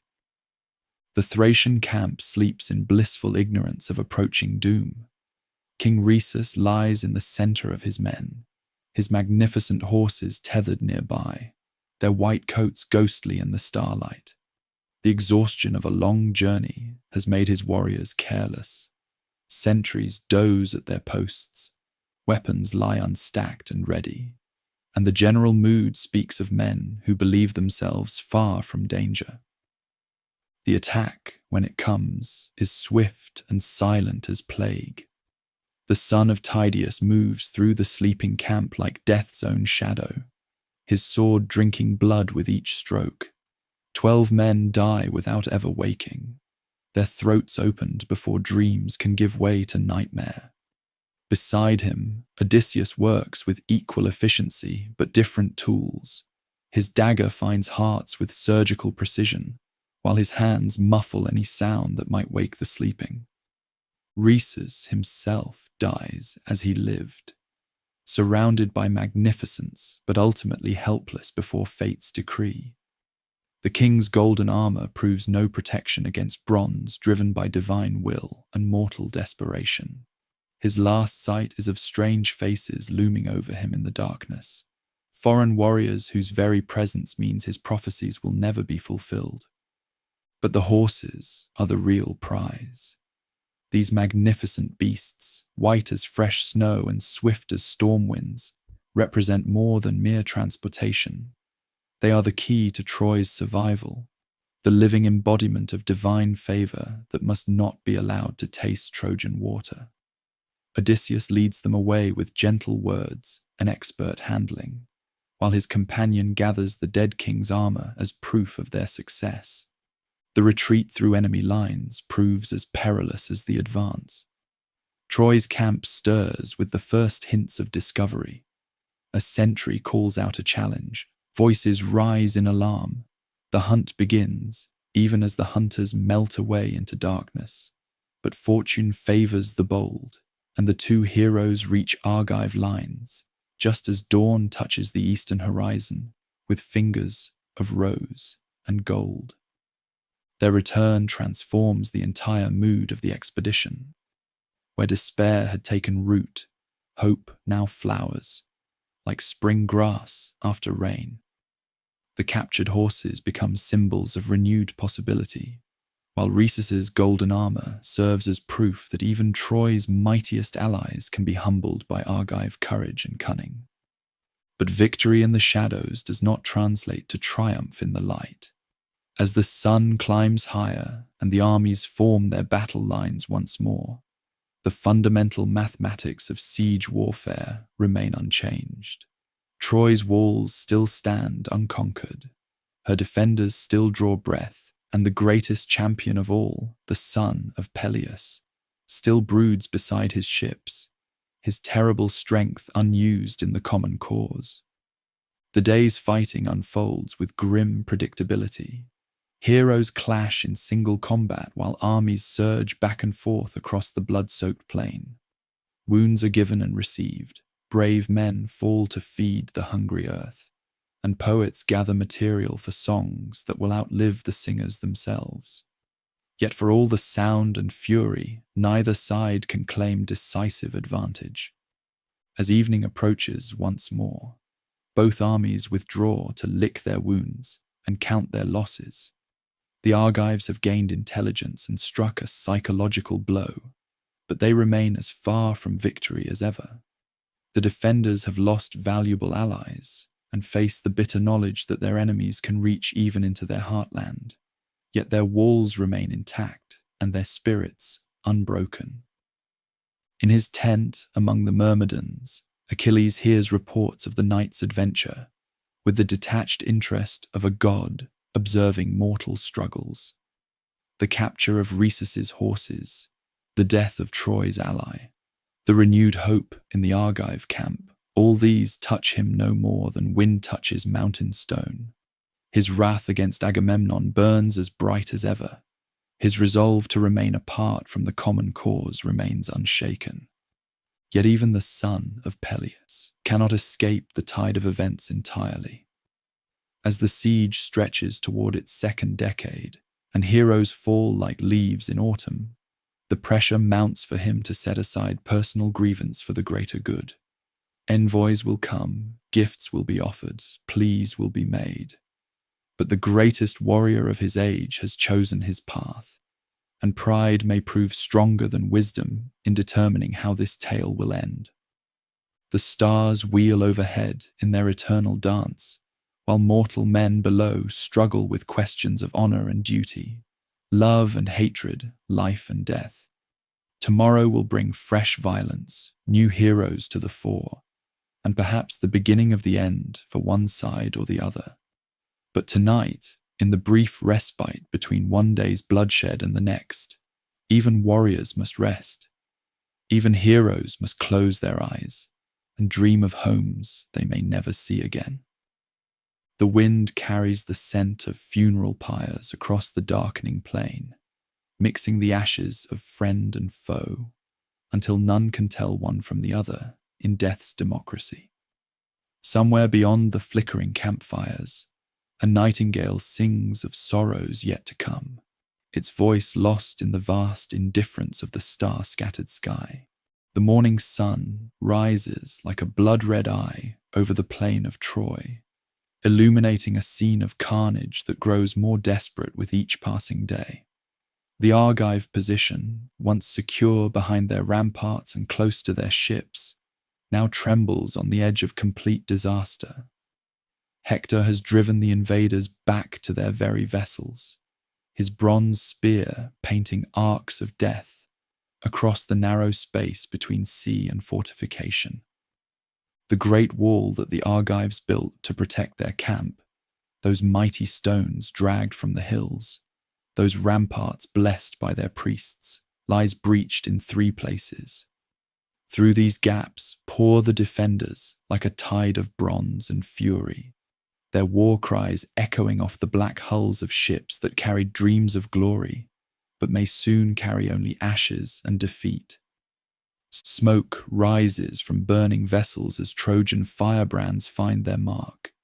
The acrid smell of tar and burning wood fills the air, while Argive heroes who once boasted of their prowess now fight with the desperation of cornered wolves. The son of Atreus himself has taken wounds that would fell lesser men, while the son of Tydeus fights with his left arm bound, blood seeping through hastily wrapped bandages. Even Ajax the Great, tower of Argive strength, gives ground before the relentless advance. Yet through all this chaos and approaching doom, one figure remains apart from the struggle. In his shelter among the Myrmidons, the son of Peleus sits motionless as a statue carved from marble, his divine armor untouched by battle sweat, his terrible spear gathering dust while lesser men die for causes he no longer calls his own. The greatest warrior of the age watches his former comrades face destruction with the cold detachment of an immortal observing mortal folly. But if the hero's heart remains unmoved by the suffering of kings and champions, it cannot remain closed to the anguish of one who is closer than a brother. Patroclus, son of Menoetius, stands at the entrance to their shared dwelling, tears streaming down his face like a spring that runs dark water down a sheer rock face. His grief is not for the dying Argives alone, but for the terrible choice his beloved companion has made. To let honor destroy honor, to let pride consume the very cause that pride was meant to serve. Why do you weep, Patroclus, like a little girl who runs after her mother and begs to be picked up, clinging to her dress and holding her back as she tries to go, looking up at her with tears until she lifts her up? The son of Peleus speaks with bitter humor that cannot quite mask his own pain. Have you some news from Phthia that I have not heard? They say Menoetius still lives, and my own father, Peleus, still lives among the Myrmidons. If either of these had died, we would both grieve. Or do you weep for the Argives as they perish by the hollow ships through their own recklessness? The younger warrior's response comes from the depths of a heart torn between loyalty and justice, between love for one man and duty to thousands. Son of Peleus, greatest of warriors, do not be angry, but such grief has come upon the Argives. All those who were before the best of them lie among the ships, struck down and wounded. The son of Atreus is wounded, and Odysseus famous with the spear, and the son of Tydeus, all of them struck by arrows or spears from men who fought from a distance, the healers attending them with medicines. But you remain implacable. His voice grows stronger as passion overcomes fear, the words pouring out like water from a broken dam. Never may such anger take hold of me as you nurse accursed courage. What good will you be to future men if you do not ward off shameful destruction from the Argives? Pitiless one, your father was not the horseman Peleus, nor was Thetis your mother. The grey sea bore you, and the sheer cliffs, so hard is your heart. But if in your mind you are avoiding some prophecy, and your queenly mother has told you something from Zeus, at least send me quickly, and let the rest of the Myrmidons follow with me, that I might be a light to the Danaans. Give me your armour to wear about my shoulders. Perhaps the enemy will mistake me for you, and withdraw from battle, and the warlike sons of the Achaeans might catch their breath, worn out as they are. We who are fresh might easily drive men weary from fighting back to their city, away from the ships and shelters. The words hang in the air between them, like a sword balanced on its point. Here is the choice that will reshape destiny itself, not the grand decision of kings or the clash of armies, but the simple plea of one friend to another, offered in love and received in the terrible silence of a heart at war with itself. The son of Peleus feels something crack within his chest, a sound like ice breaking on a winter river. For 9 years of siege and countless days of nursing his wrath, he has held fast to his resolve. No gift could move him, no plea could touch him, no threat could shake him. But this cuts deeper than any bronze blade. This strikes at the core of what makes him more than mortal despite his divine blood. His beloved companion stands before him asking not for gold or glory, not for recognition or reward, but simply for the chance to die in his place. The offer is made with such innocent courage, such pure-hearted devotion, that even a hero's pride must bend before it like bronze before the smith's hammer. Yet the granting of this request comes wrapped in conditions that speak to the terrible precision of fate. If you must go, the hero says at last, his voice thick with emotions he dare not name, then hear my words and set them deep in your mind. Drive the enemy from the ships, that much I grant. But when you have cleared them away, come back. Do not be carried away by the joy of battle to fight without me against the horse-taming defenders, or you will diminish my honor. And do not lead the way toward Troy in the excitement of victory. One of the immortals who hold Olympus might intervene. Apollo the far-shooter loves them greatly. Turn back when you have brought safety to the ships, and let the others fight it out on the plain. The hero's hands tremble as he lifts his own armor, bronze breastplate hammered by divine craft, greaves that have never known defeat, the great shield that has turned aside the weapons of gods and men alike. Each piece carries memories of triumph, bears scratches from battles that poets still sing, holds power that transforms its wearer into something more than mortal.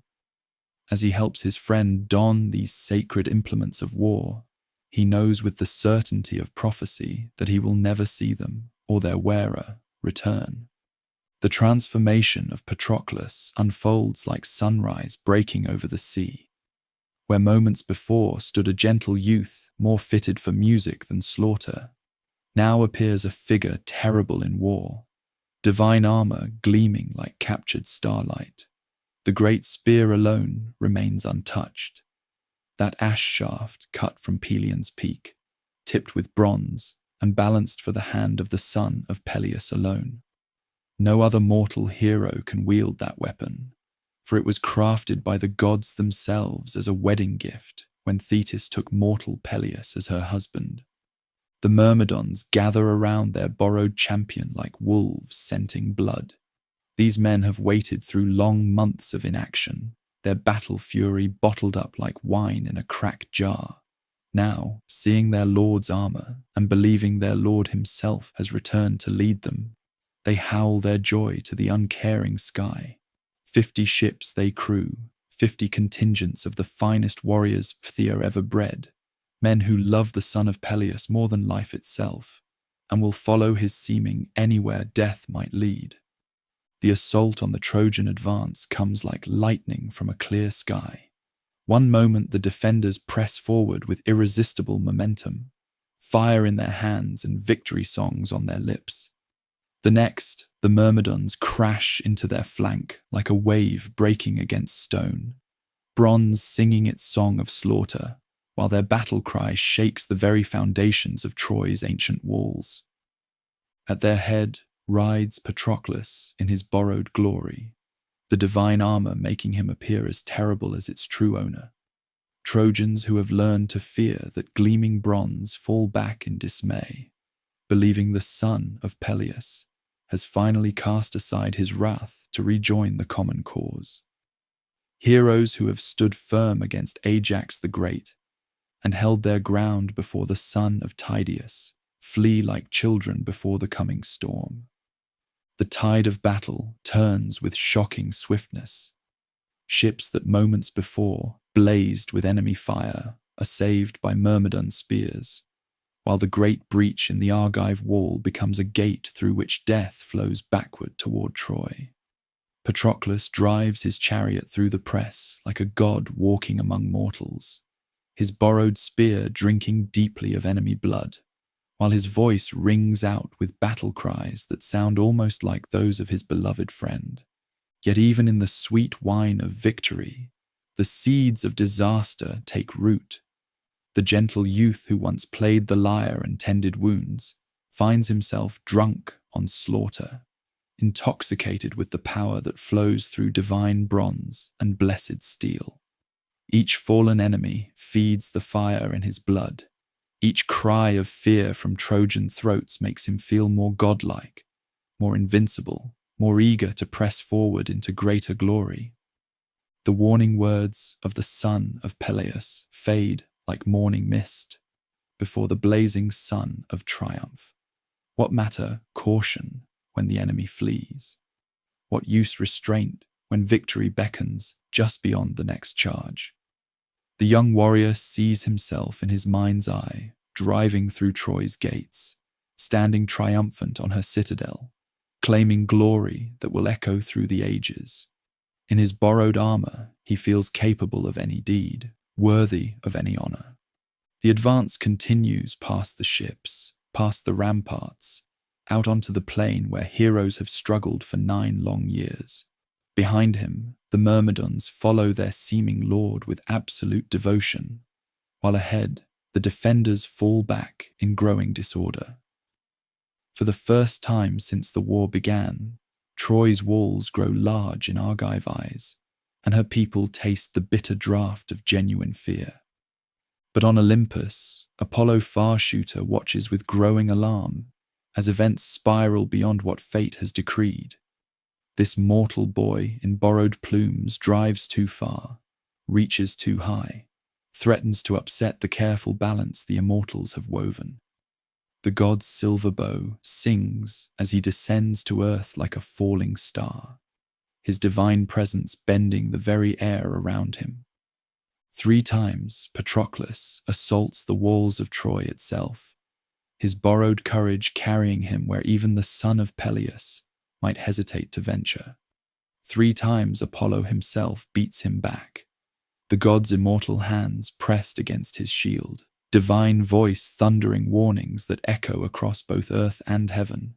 But the youth, drunk on victory and divine armor's power, makes a 4th attempt and seals his doom with his own ambition.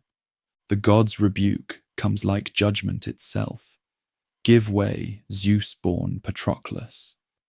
It is not fated that proud Troy be sacked by your spear, nor even by that of the son of Peleus, who is far greater than you. The words carry the weight of cosmic law, the immutable will of powers beyond mortal understanding. Even heroes must bend before such authority.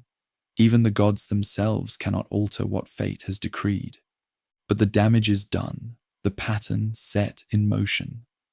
Apollo strides among the defending ranks, his divine presence kindling fresh courage in hearts grown cold with fear.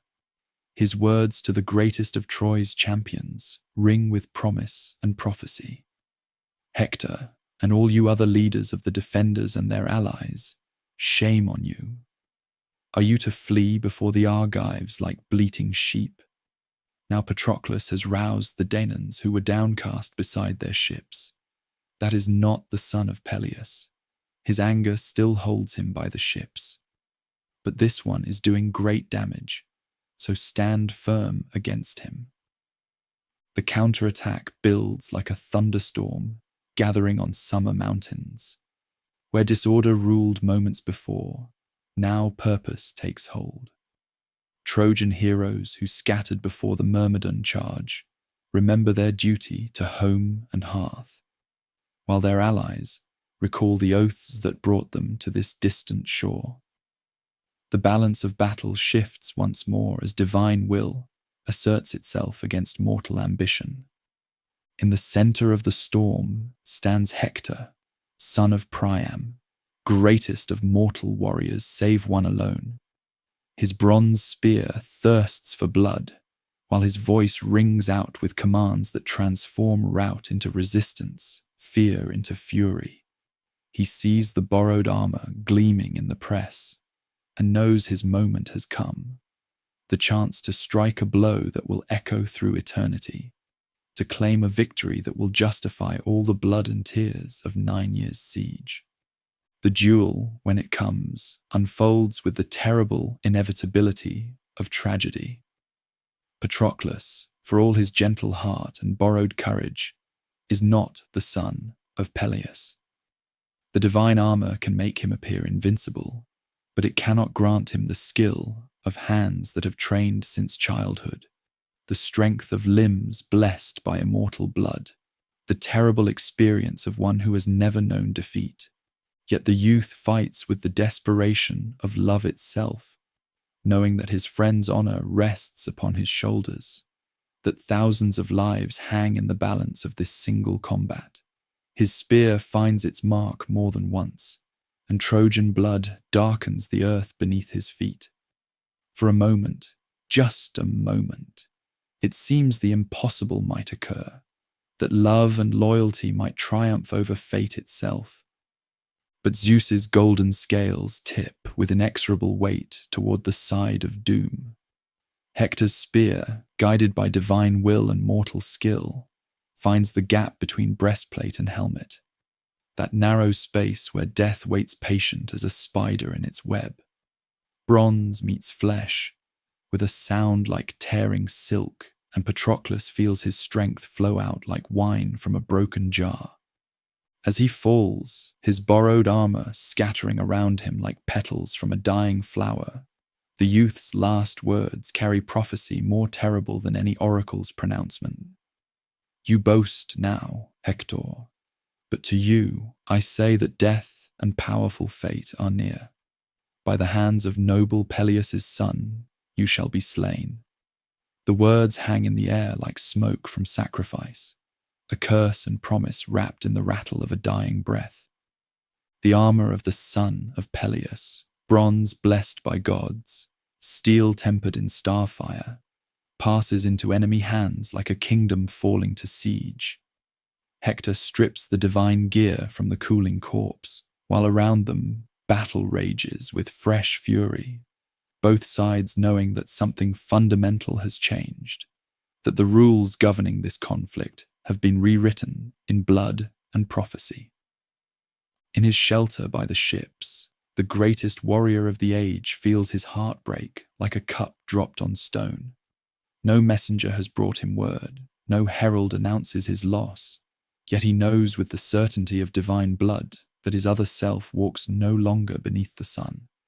The wail that breaks from his throat echoes across the wine-dark sea, a sound of grief so pure and terrible that even the immortals pause in their machinations to listen. Thetis hears her son's cry across the depths of ocean and knows that fate has turned its face toward the ending. Rising from her silver chambers beneath the waves, she comes like dawn breaking over mountains, her immortal beauty marked by sorrow that runs deeper than the sea itself. She finds her child rolling in the dust like a madman, his divine features twisted by grief beyond mortal understanding. "My son," she whispers, her voice like waves breaking on shingle. "Why do you weep? What sorrow has come to your heart?" But she knows the answer, even as the words leave her lips. For the threads of destiny are visible to her immortal sight, and she can see how they converge upon this moment, like rivers flowing toward the sea. The son of Peleus lifts his head, his eyes red with weeping, his voice cracked with anguish. "Mother, all that the Olympian promised me, he has brought to pass. But what pleasure do I have in this, since my dear companion has perished, Patroclus, whom I loved above all other companions, as much as my own life? I have lost him, and Hector, who killed him, has stripped away the armor, that beautiful armor, a wonder to see, which the gods gave to Peleus as a glorious gift on the day they brought you to a mortal's bed. Would that you had stayed among the deathless sea nymphs, and that Peleus had taken a mortal wife. But now you must suffer countless griefs in your heart for your dead son, whom you will never again receive returning home, since my heart does not bid me live and remain among men, unless Hector first loses his life struck down by my spear, and pays the price for Patroclus's slaughter. The words seal his fate, as surely as bronze seals a tomb. Silver-footed Thetis weeps tears that fall like rain upon the wine-dark sea, for she knows what this choice means. Her son, her only child born of her union with mortality, chooses the short path that leads to immortal glory and early death. No power in heaven or earth can turn him from this course, now that love has been transformed into wrath, gentleness into fury, the protector into the destroyer. The sun sets like a bronze shield behind the western mountains, painting the plain of Troy in shades of blood and gold. Tomorrow will bring fresh armor forged by divine hands, weapons that will make their wielder terrible beyond mortal understanding. Tomorrow will bring the return of the son of Peleus to the field of battle, and with him such slaughter as the world has never seen. But tonight, in the brief space between one doom and the next, grief rules all. The Myrmidons keen for their fallen leader, while their lord tears his hair and cries his anguish to the uncaring stars. In Troy, Hector polishes captured armor, while his wife weaves shrouds she does not yet know she will need.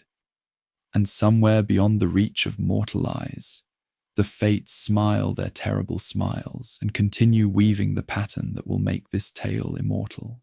Dawn breaks over Troy like blood spilled across marble, the sky itself seeming to weep crimson tears for the violence about to unfold. In the divine forges beneath Mount Olympus, Hephaestus the smith has labored through the night, his mighty hammer ringing against anvils that have shaped the weapons of gods. The armor he creates surpasses all mortal craft, bronze that gleams like captured starlight, a shield that bears upon its surface the entire world in miniature, greaves that sing with power when they move. When silver-footed Thetis bears these gifts to her grieving son, she finds him still lying in the dust beside his friend's corpse, his divine features ravaged by a sorrow deeper than mortal understanding. The sight breaks her immortal heart anew, for she sees in him not the terrible warrior he will become, but the gentle child who once played on Phaea's shores while she sang him songs of heroes long dead. "My child," she whispers, her voice like waves lapping against stone. "Let the dead lie, though we grieve for him. He has been killed by the will of the immortals. But accept from me these glorious gifts from Hephaestus. No mortal man has ever worn such armor." She lays the divine panoply before him like a priest arranging sacred offerings, each piece blazing with its own inner fire. The transformation begins the moment bronze touches flesh. Where grief had made the hero weak as a child, divine craft now makes him terrible as a god. The breastplate molds itself to his form as if alive. The helmet's crest nods with supernatural menace, and from his eyes begins to shine a light that mortals can barely endure to look upon. This is no longer the sulking youth who withdrew from battle over wounded pride. This is wrath incarnate, vengeance given form, death walking upright in the shape of man. His war cry, when it comes, shakes the very foundations of Troy's ancient walls. 3 times he shouts his fury to the morning sky, and 3 times the defenders fall back in terror from the sound. It is not the voice of any mortal hero, but something far more terrible. The roar of earthquake, the howl of storm wind, the crash of waves destroying all they touch. The effect upon the battlefield is immediate and devastating.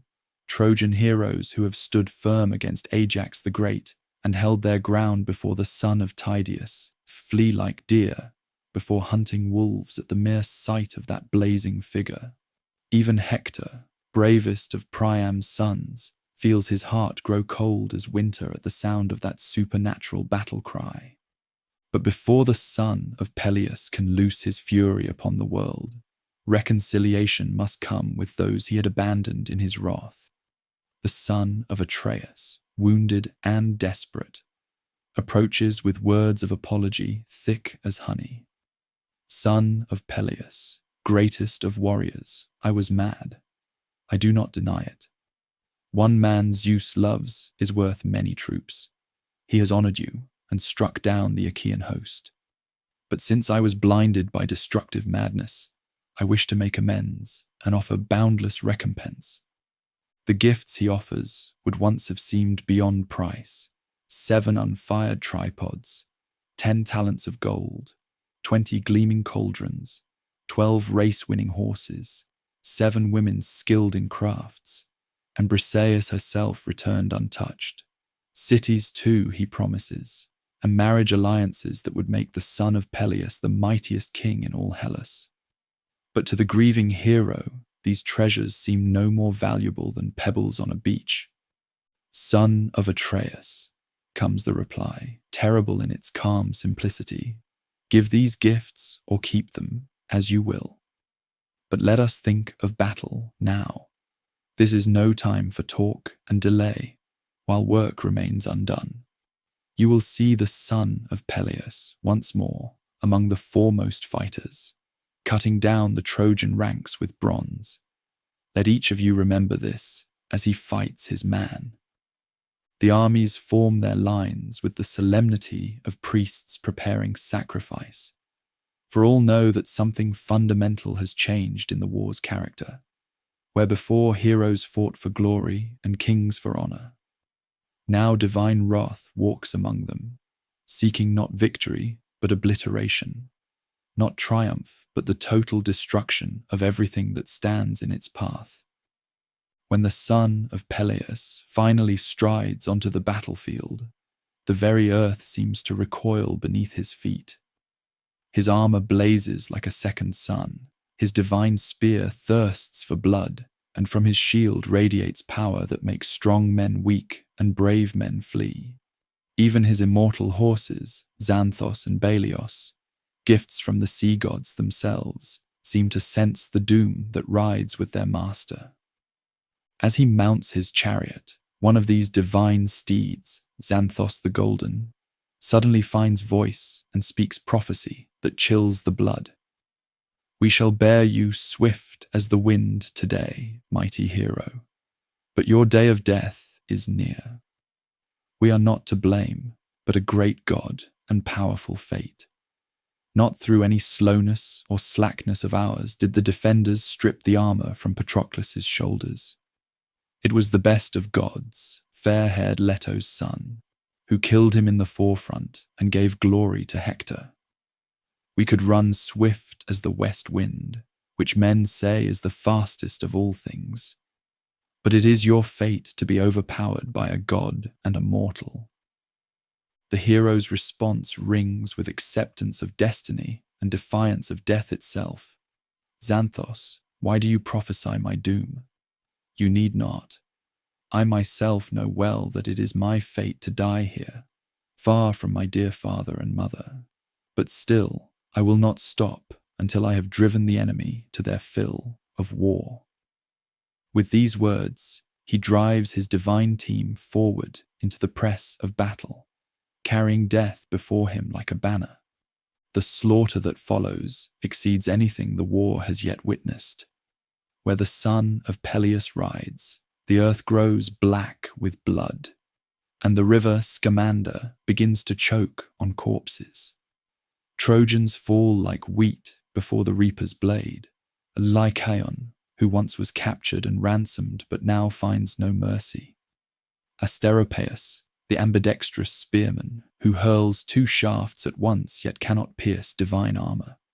Dozens more whose names are remembered only in the poet's catalogue of the dead. But it is not enough for the hero's fury.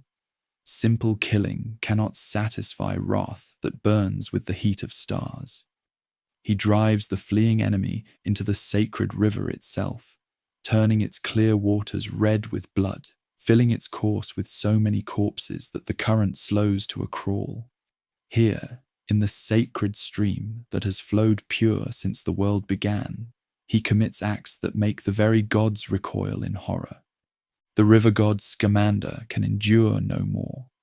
Rising from his polluted waters in the form of a man, his voice booms across the battlefield like thunder. Son of Peleus, you surpass all mortals in might, and in evil deeds too, for the gods are always helping you.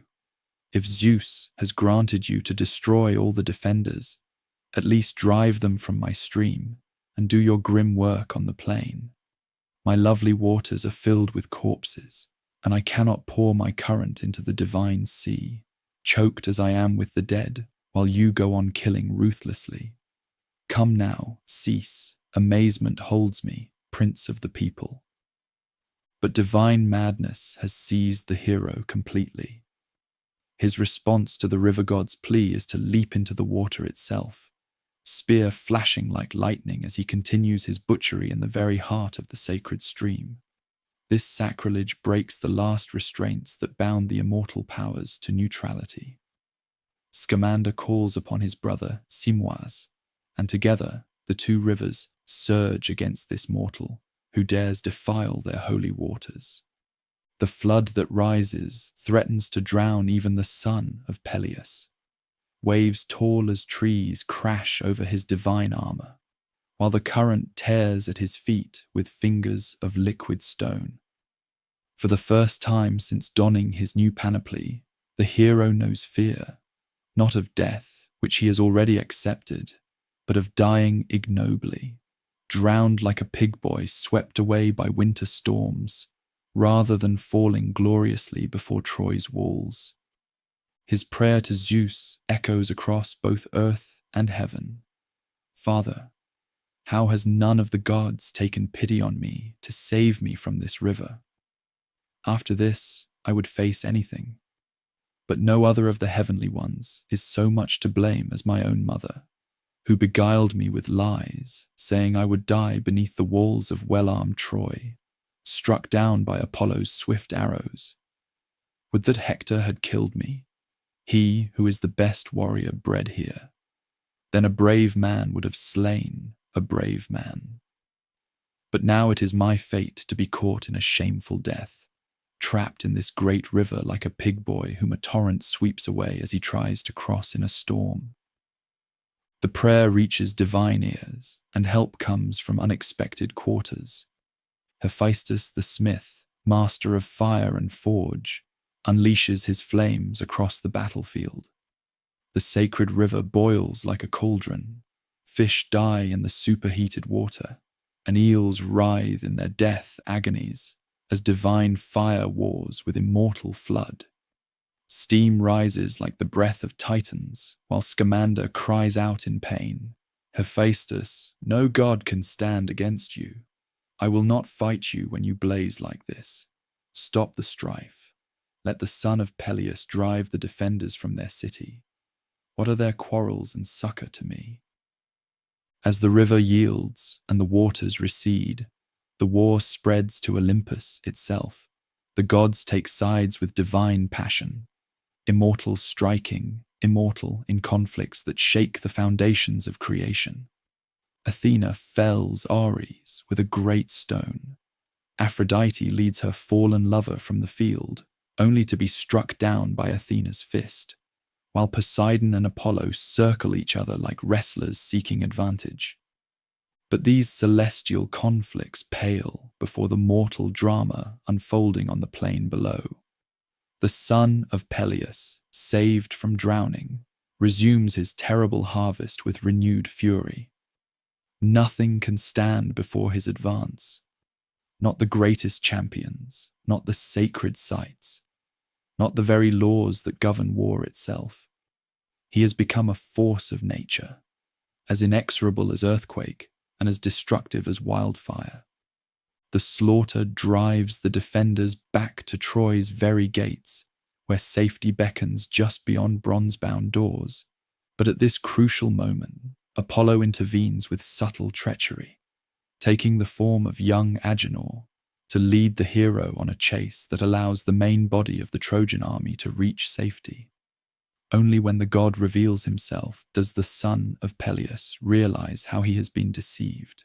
"Far shooter," he calls to the vanishing deity, his voice thick with frustrated fury. "Most destructive of all gods, you have cheated me by turning me away from the wall. Many more would have bitten the dust before reaching Troy, if you had not robbed me of great glory and easily saved them, having no fear of vengeance hereafter. Truly, I would take revenge on you if I had the power." The god's laughter echoes across the empty plain as divine and mortal wrath clash like bronze on bronze. But the confrontation ends in stalemate. The son of Peleus cannot strike down an immortal, while Apollo dare not face directly the wrath that burns with such terrible intensity. The game of gods and heroes continues, with pawns promoted and sacrificed according to rules that mortals glimpse only in their dying moments. As the sun reaches its zenith and heat shimmers across the blood-soaked plain, one figure remains outside Troy's walls, while safety calls from within. Hector, son of Priam, greatest of mortal warriors save one alone, stands motionless as a statue before the Scaean gate. His bronze armor gleams in the harsh light. His great spear casts a shadow like a sundial's marker, and in his eyes burns the knowledge that his hour has come at last. Behind him, Troy's walls offer sanctuary and the promise of many more years of life. Before him, across the corpse-strewn plain, death approaches in the form of the son of Peleus. Divine armor blazing like a falling star, terrible spear thirsting for the blood that will balance the scales of vengeance. Between these two choices, safety and shame, or honor and death, the greatest defender must make the choice that will echo through eternity. The stage is set for the final act of this long tragedy. Two heroes will meet. Only one will walk away. And the fate of Troy will be decided not by the clash of armies, but by the outcome of single combat between champions whose names will outlive the stones of their cities. The wind carries the scent of blood and burning across the wine-dark plain, while somewhere in the distance a nightingale sings of sorrows yet to come. The greatest champion of Troy stands alone before the Scaean gate, like a bronze statue given life, his shadow falling long and dark across stones worn smooth by generations of heroes' feet. Behind him, the city's walls offer sanctuary and the sweet promise of continued existence. Before him, across the corpse-littered plain, approaches death incarnate, the son of Peleus in his divine armor, terrible as a god walking among mortals. For 9 years, Hector has been Troy's shield and spear, her greatest hope and surest defense. He has faced the mightiest champions of the Argive host and emerged victorious, stood firm when lesser men fled, carried the hopes of an entire people upon his bronze-clad shoulders. But now, watching that blazing figure draw near with murder in his heart, even the bravest of Priam's sons feels fear touch his warrior's soul like ice. From Troy's high tower, his aged father sees the approaching doom and tears his grey hair in anguish. "Hector!" the old king cries, his voice cracking with desperate love. "My dear son, do not wait for that man alone, without allies, lest you quickly meet your doom, overcome by the son of Peleus, since he is much stronger. Pitiless one, would that he were as dear to the gods as he is to me. Then quickly would dogs and vultures eat him as he lies, and bitter grief would leave my heart. He has bereaved me of many noble sons, killing them or selling them to far islands. Come within the wall, my child, to be the saviour of Troy's men and women. Do not give great glory to the son of Peleus and lose your own sweet life." His mother Hecuba adds her voice to the lament, baring the breast that once nursed him. "Hector, my child, respect this breast and pity me. If ever I gave you the breast that soothes sorrow, remember it now, dear child. Ward off this dangerous man from within the wall. Do not stand as champion against him. Ruthless one, if he kills you, I shall never mourn you on your deathbed, dear branch that I bore, nor will your richly dowered wife. But far from us both, by the ships of the Argives, swift dogs will devour you." But their pleas fall upon ears, already deafened by honour's demands. The defender of Troy knows that flight now would mean eternal shame, that the greatest warrior cannot preserve his life at the cost of his city's hope. Better to face death gloriously than live with the knowledge that cowardice opened Troy's gates to her enemies. His mind is made. Here he will stand, here he will fight, here he will die if the fates decree it. Yet when that terrible figure draws near enough for mortal eyes to make out features, when divine armour blazes like the sun itself and immortal spear thirsts visibly for blood, even heroic resolve wavers. The son of Peleus approaches like wildfire, consuming everything in its path, like earthquake shattering the foundations of the world, like death itself given form and purpose. Before such supernatural fury, what mortal courage can stand firm? Fear, honest and undeniable, takes hold of Troy's greatest champion. 3 times he flees around the city's walls with the son of Peleus in pursuit, bronze-shod feet pounding against stone, while the watching gods weigh this final contest in their golden scales. Athena and Apollo hover close, ready to intervene, while Zeus himself holds the balance that will determine not just the fate of 2 heroes, but the destiny of Troy itself. On the 4th circuit, divine treachery decides the issue.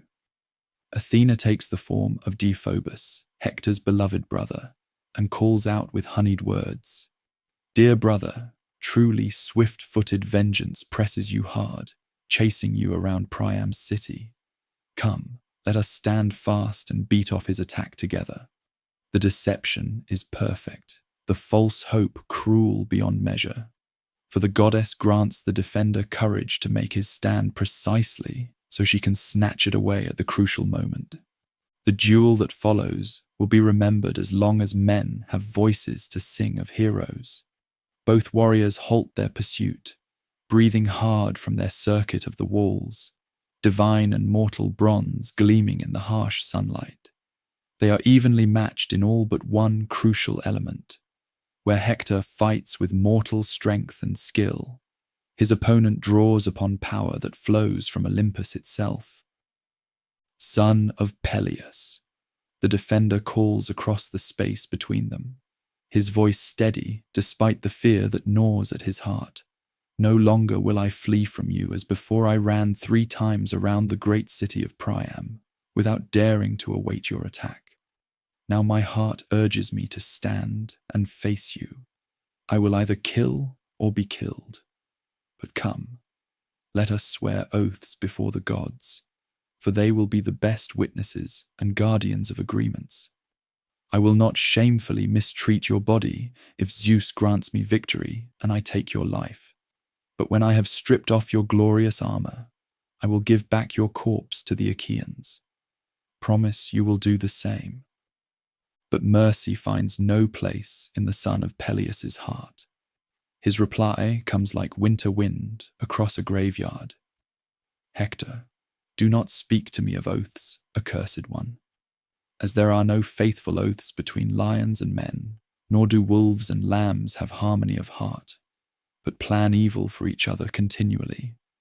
So there can be no love between you and me, nor shall there be oaths between us until one of us falls and gluts Ares with his blood.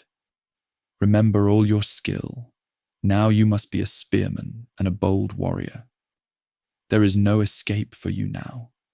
Athena will soon bring you low by my spear, and you will pay in full for all the sorrows of my companions whom you killed with your spear. The first cast comes from the son of Peleus, his divine spear flying straight as fate itself toward the defender's throat. But Hector sees it coming and ducks low, the bronze point passing over his head to bury itself in earth behind him. Athena retrieves it instantly, invisible to mortal eyes, and places it back in her champion's hands while Hector believes his enemy now stands weaponless. Now the defender hurls his own bronze-tipped ash, and his aim proves true. The spear strikes squarely in the center of his opponent's shield and rings like a temple bell. But divine craftsmanship turns aside mortal strength. The weapon rebounds harmlessly, leaving Hector staring in dismay at arms he thought would surely pierce any bronze ever forged. He turns to seek another spear from his brother Deiphobus, but the false form has vanished like morning mist. Now the terrible truth dawns. He has been deceived by the gods themselves, abandoned to face divine wrath with only mortal strength. In this moment of absolute despair, Troy's greatest champion finds his truest nobility. "Ah," he says aloud, his voice carrying across the plain with awful clarity. "The gods have summoned me to death. I thought the hero Deiphobus was near me, but he is within the wall, and Athena has deceived me. Now evil death is close, not far away, and there is no escape. This must long have been pleasing to Zeus and his far-shooting son, who before this gladly defended me. But now my fate has caught me. Let me not die without effort and inglorious, but in doing some great deed for men hereafter to learn of." Drawing his great sword, he charges with the desperation of a cornered lion, bronze singing as it leaves the scabbard. But the son of Peleus meets him with recovered spear, divine point seeking the one gap in armor he knows exists, that small space beneath the chin where helmet and corselet do not quite meet, where Hector's own armor offers him protection but not salvation. The bronze enters cleanly, sliding between the bones of the neck but missing the windpipe so that speech remains possible. Troy's champion falls backward into the dust, divine armor clattering around him like discarded dreams, while his slayer stands over him with terrible satisfaction burning in his eyes. Hector, the son of Peleus, speaks, his voice thick with long-nursed hatred. "You thought, as you stripped Patroclus, that you would be safe, and you gave no thought to me who was absent. Fool! There was one left behind by the hollow ships, far greater than he who would be your avenger. I, who have loosened your knees. Dogs and birds will tear you shamefully, but the Achaeans will give him funeral rites. Even in death's grip, the defender's nobility shines forth. His final plea carries the weight of all human dignity. I beseech you by your life and knees and parents, do not let dogs devour me by the ships of the Achaeans, but accept bronze and gold, the gifts my father and queenly mother will give you, and give my body back to be taken home, so that the Trojans and their wives may give me my due of fire in death. But vengeance has made the son of Peleus more beast than man. His response strips away all pretense of heroic honor. Dog, do not beseech me by my knees or parents. I wish my heart and spirit would drive me to cut up your flesh and eat it raw for what you have done. There is no one who can keep the dogs from your head, not even if they should bring 10 or 20 times your ransom and weigh it out, and promise more besides. Not even if Priam should offer your weight in gold, would your queenly mother lay you on a bed and mourn the son she bore. Dogs and birds will devour you utterly. Hector's dying words carry prophecy that will echo through eternity. I know you well and foresaw this. I could not persuade you, for the heart in your breast is iron.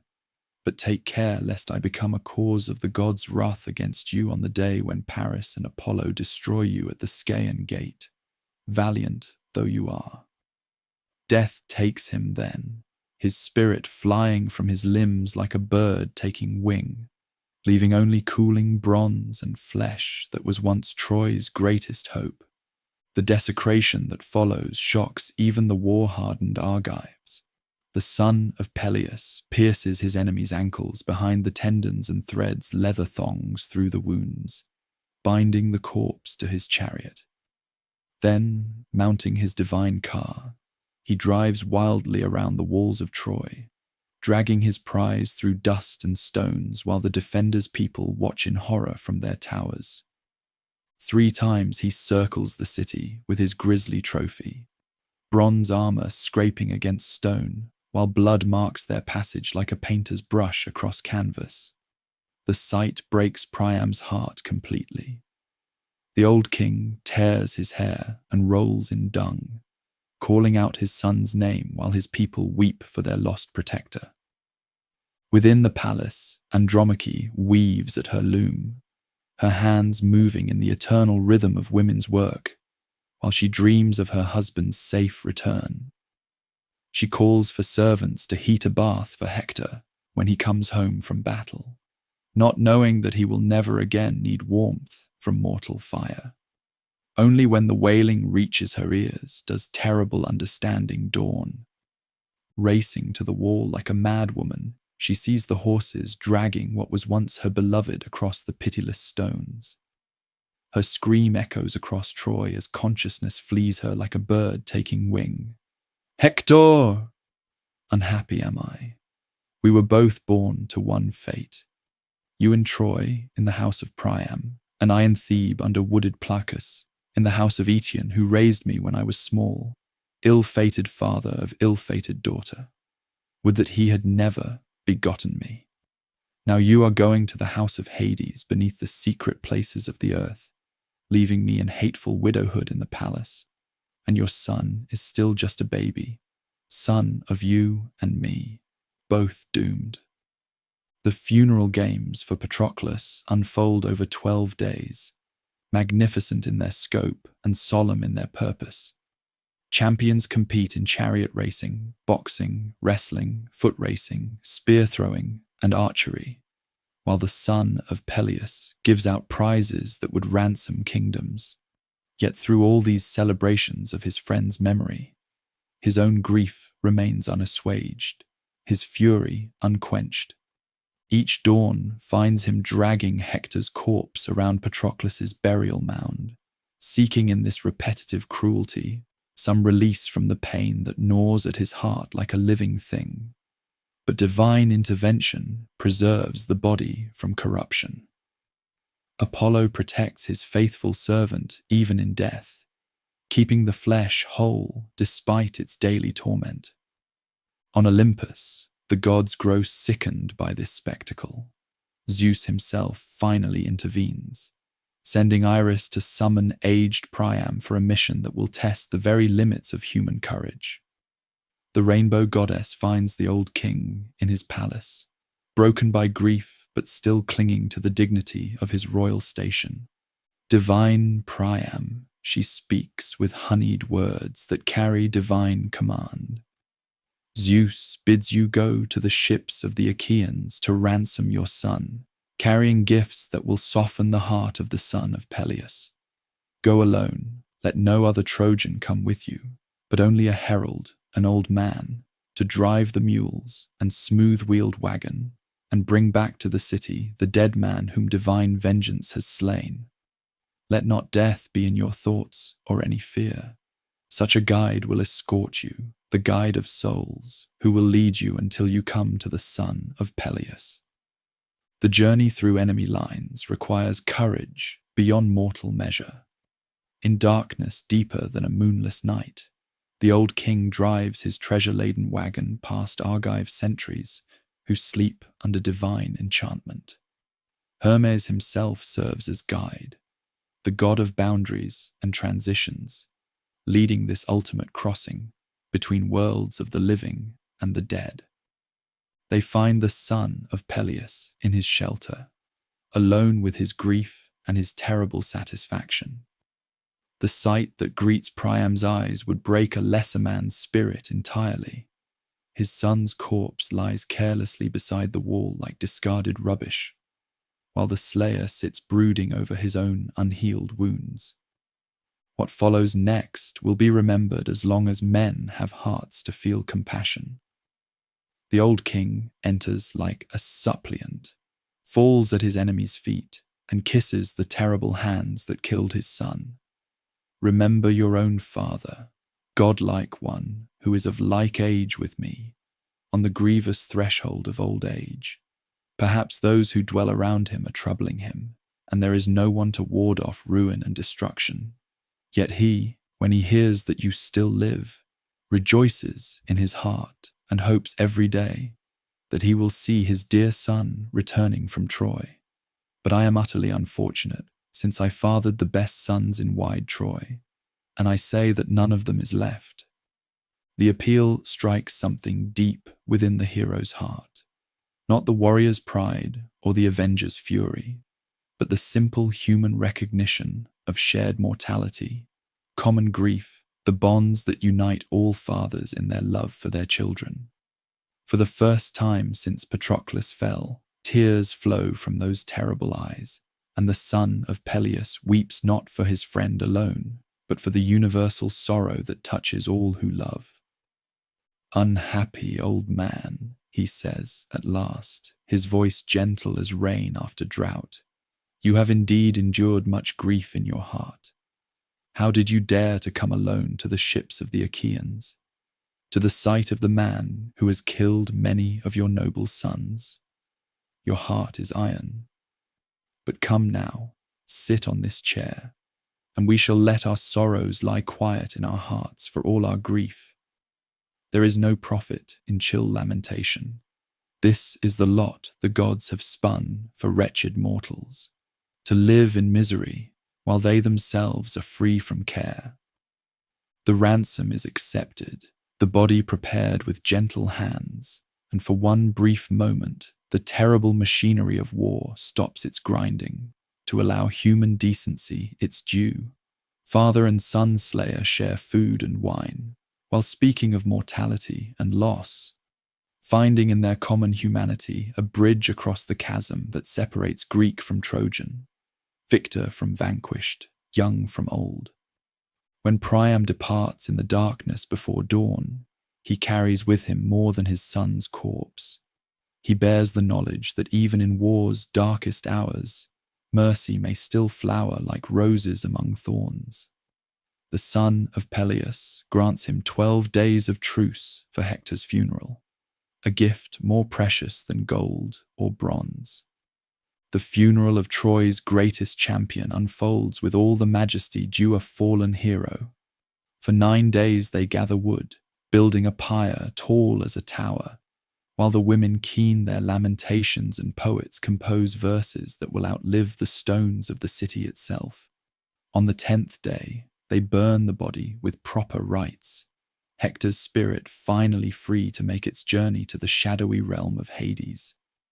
As the flames consume the mortal remains of Troy's defender, both armies watch from their respective camps. The smoke rises straight into the windless sky like a prayer, carrying with it the hopes and fears of an entire people. When the fire dies to embers and the bones are gathered in a golden urn, Troy builds a burial mound that will mark this place for generations yet unborn. The war is not ended. That doom still awaits in the future, when wooden horses and burning towers will write the final chapter of this tale. But something has shifted in the cosmic balance. Some fundamental truth about honor and humanity has been revealed in the space between vengeance and mercy, between the demands of glory and the claims of simple human decency. The funeral fires of Hector burn low as evening settles over the wine-dark plain, their smoke rising straight into a sky that seems painted with the ashes of heroes. Troy's walls stand unbroken against the western light, but the city behind them has been forever changed by the loss of its greatest defender. In the Argive camp, the son of Peleus sits beside his ships, his terrible wrath finally cooled, but not his knowledge of what awaits. The war will continue, though the poet's voice falls silent here. Other bards will sing of what comes after, of Amazon queens and Ethiopian princes, of wooden horses and burning towers, of the final night when Troy's ancient stones will drink the blood of Priam's people. But those are tales for other voices, other times when men gather around fires to hear of how the mighty fall, and how even gods must bow before the turning of fate's great wheel.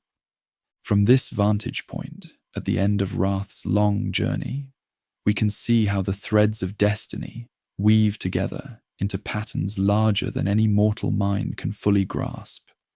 The son of Peleus has won his vengeance, but the price exacted reaches far beyond one man's grief or one hero's fall. In choosing the short path to immortal glory, he has set in motion consequences that will echo through generations yet unborn. Already the shadow of his own doom stretches across the days to come. Paris and Apollo wait beyond tomorrow's horizon. The archer god's silver bow already drawn, the arrow nocked that will find the one vulnerable spot where mortality touches even the greatest of heroes. The prophecy, spoken by Hector in his dying breath, hangs in the air like smoke from sacrifice, inescapable as winter, certain as the turning of the stars. Yet in the space between vengeance achieved and doom approaching, something deeper has been revealed about the nature of heroism itself. When Priam knelt before his son's slayer and kissed the hands that dealt death, when the son of Peleus wept for both his friend and his enemy's father, when mercy flowered in the heart of pitiless wrath, in that moment, the true measure of what makes men great was taken and found to rest not in strength of arm or skill with bronze, but in the harder courage of compassion. The walls of Troy will fall, as walls must when gods decree their breaking. The heroes whose names echo through our tale will pass into shadow, their bronze-bright armor rusting in the earth, their voices joining the vast silence that swallows all mortal glory. But the truths their struggles have revealed, about honor and pride, love and loss, the bonds that unite us and the passions that tear us apart, these will endure as long as mortals draw breath beneath the wheeling stars. In years to come, when poets gather in marble halls to sing of ancient days, they will tell how wrath began this tale and mercy ended it. They will speak of heroes who blazed like stars across the darkness, burning bright and brief before fading into legend. They will weave words around the eternal questions that drove these champions to glory and to doom. What price is honor worth? How much love can a heart contain before it breaks? When gods and mortals clash, who truly wins? The answers, like the heroes themselves, slip away even as we reach for them. Perhaps this is as it should be. Perhaps the questions matter more than their solutions, the seeking more than the finding. In every age, new heroes will arise to test themselves against these same eternal challenges, to discover in their own hearts what courage means, what duty demands, what love can accomplish even in the face of certain death. The campfires flicker and fade along the shore of the wine-dark sea, but somewhere in the darkness, a poet's voice begins again, the ancient song, "Sing, goddess of wrath." And in that beginning, all endings are contained, all stories find their start, all heroes begin their journey toward whatever immortality awaits those who dare to live as though their choices matter, as though honor is worth any price, as though love can triumph even over death itself. The wind carries salt spray across the darkening plain, mixing the tears of the sea with the dust of kings and commoners alike. Above, the stars wheel in their eternal dance, marking time for gods and mortals both, while below, the great story continues, ever old, ever new, ever singing of the glory and the grief that make us human. Here ends the tale of wrath and its consequences, of heroes and their choices, of the long shadow that Troy's story casts across all the days that follow. Let those who hear remember, and in remembering, honor both the fallen and the yet to fall. For in the end, we are all players in the same eternal drama, all heroes of our own small chapters in the vast book that has no final page. The darkness deepens, the fires fade to embers, and silence settles over the plain where gods and mortals played out their eternal game. But the song continues, will always continue, as long as human hearts beat with the rhythm of courage and compassion, wrath and mercy, love and loss, the endless music that makes heroes of us all.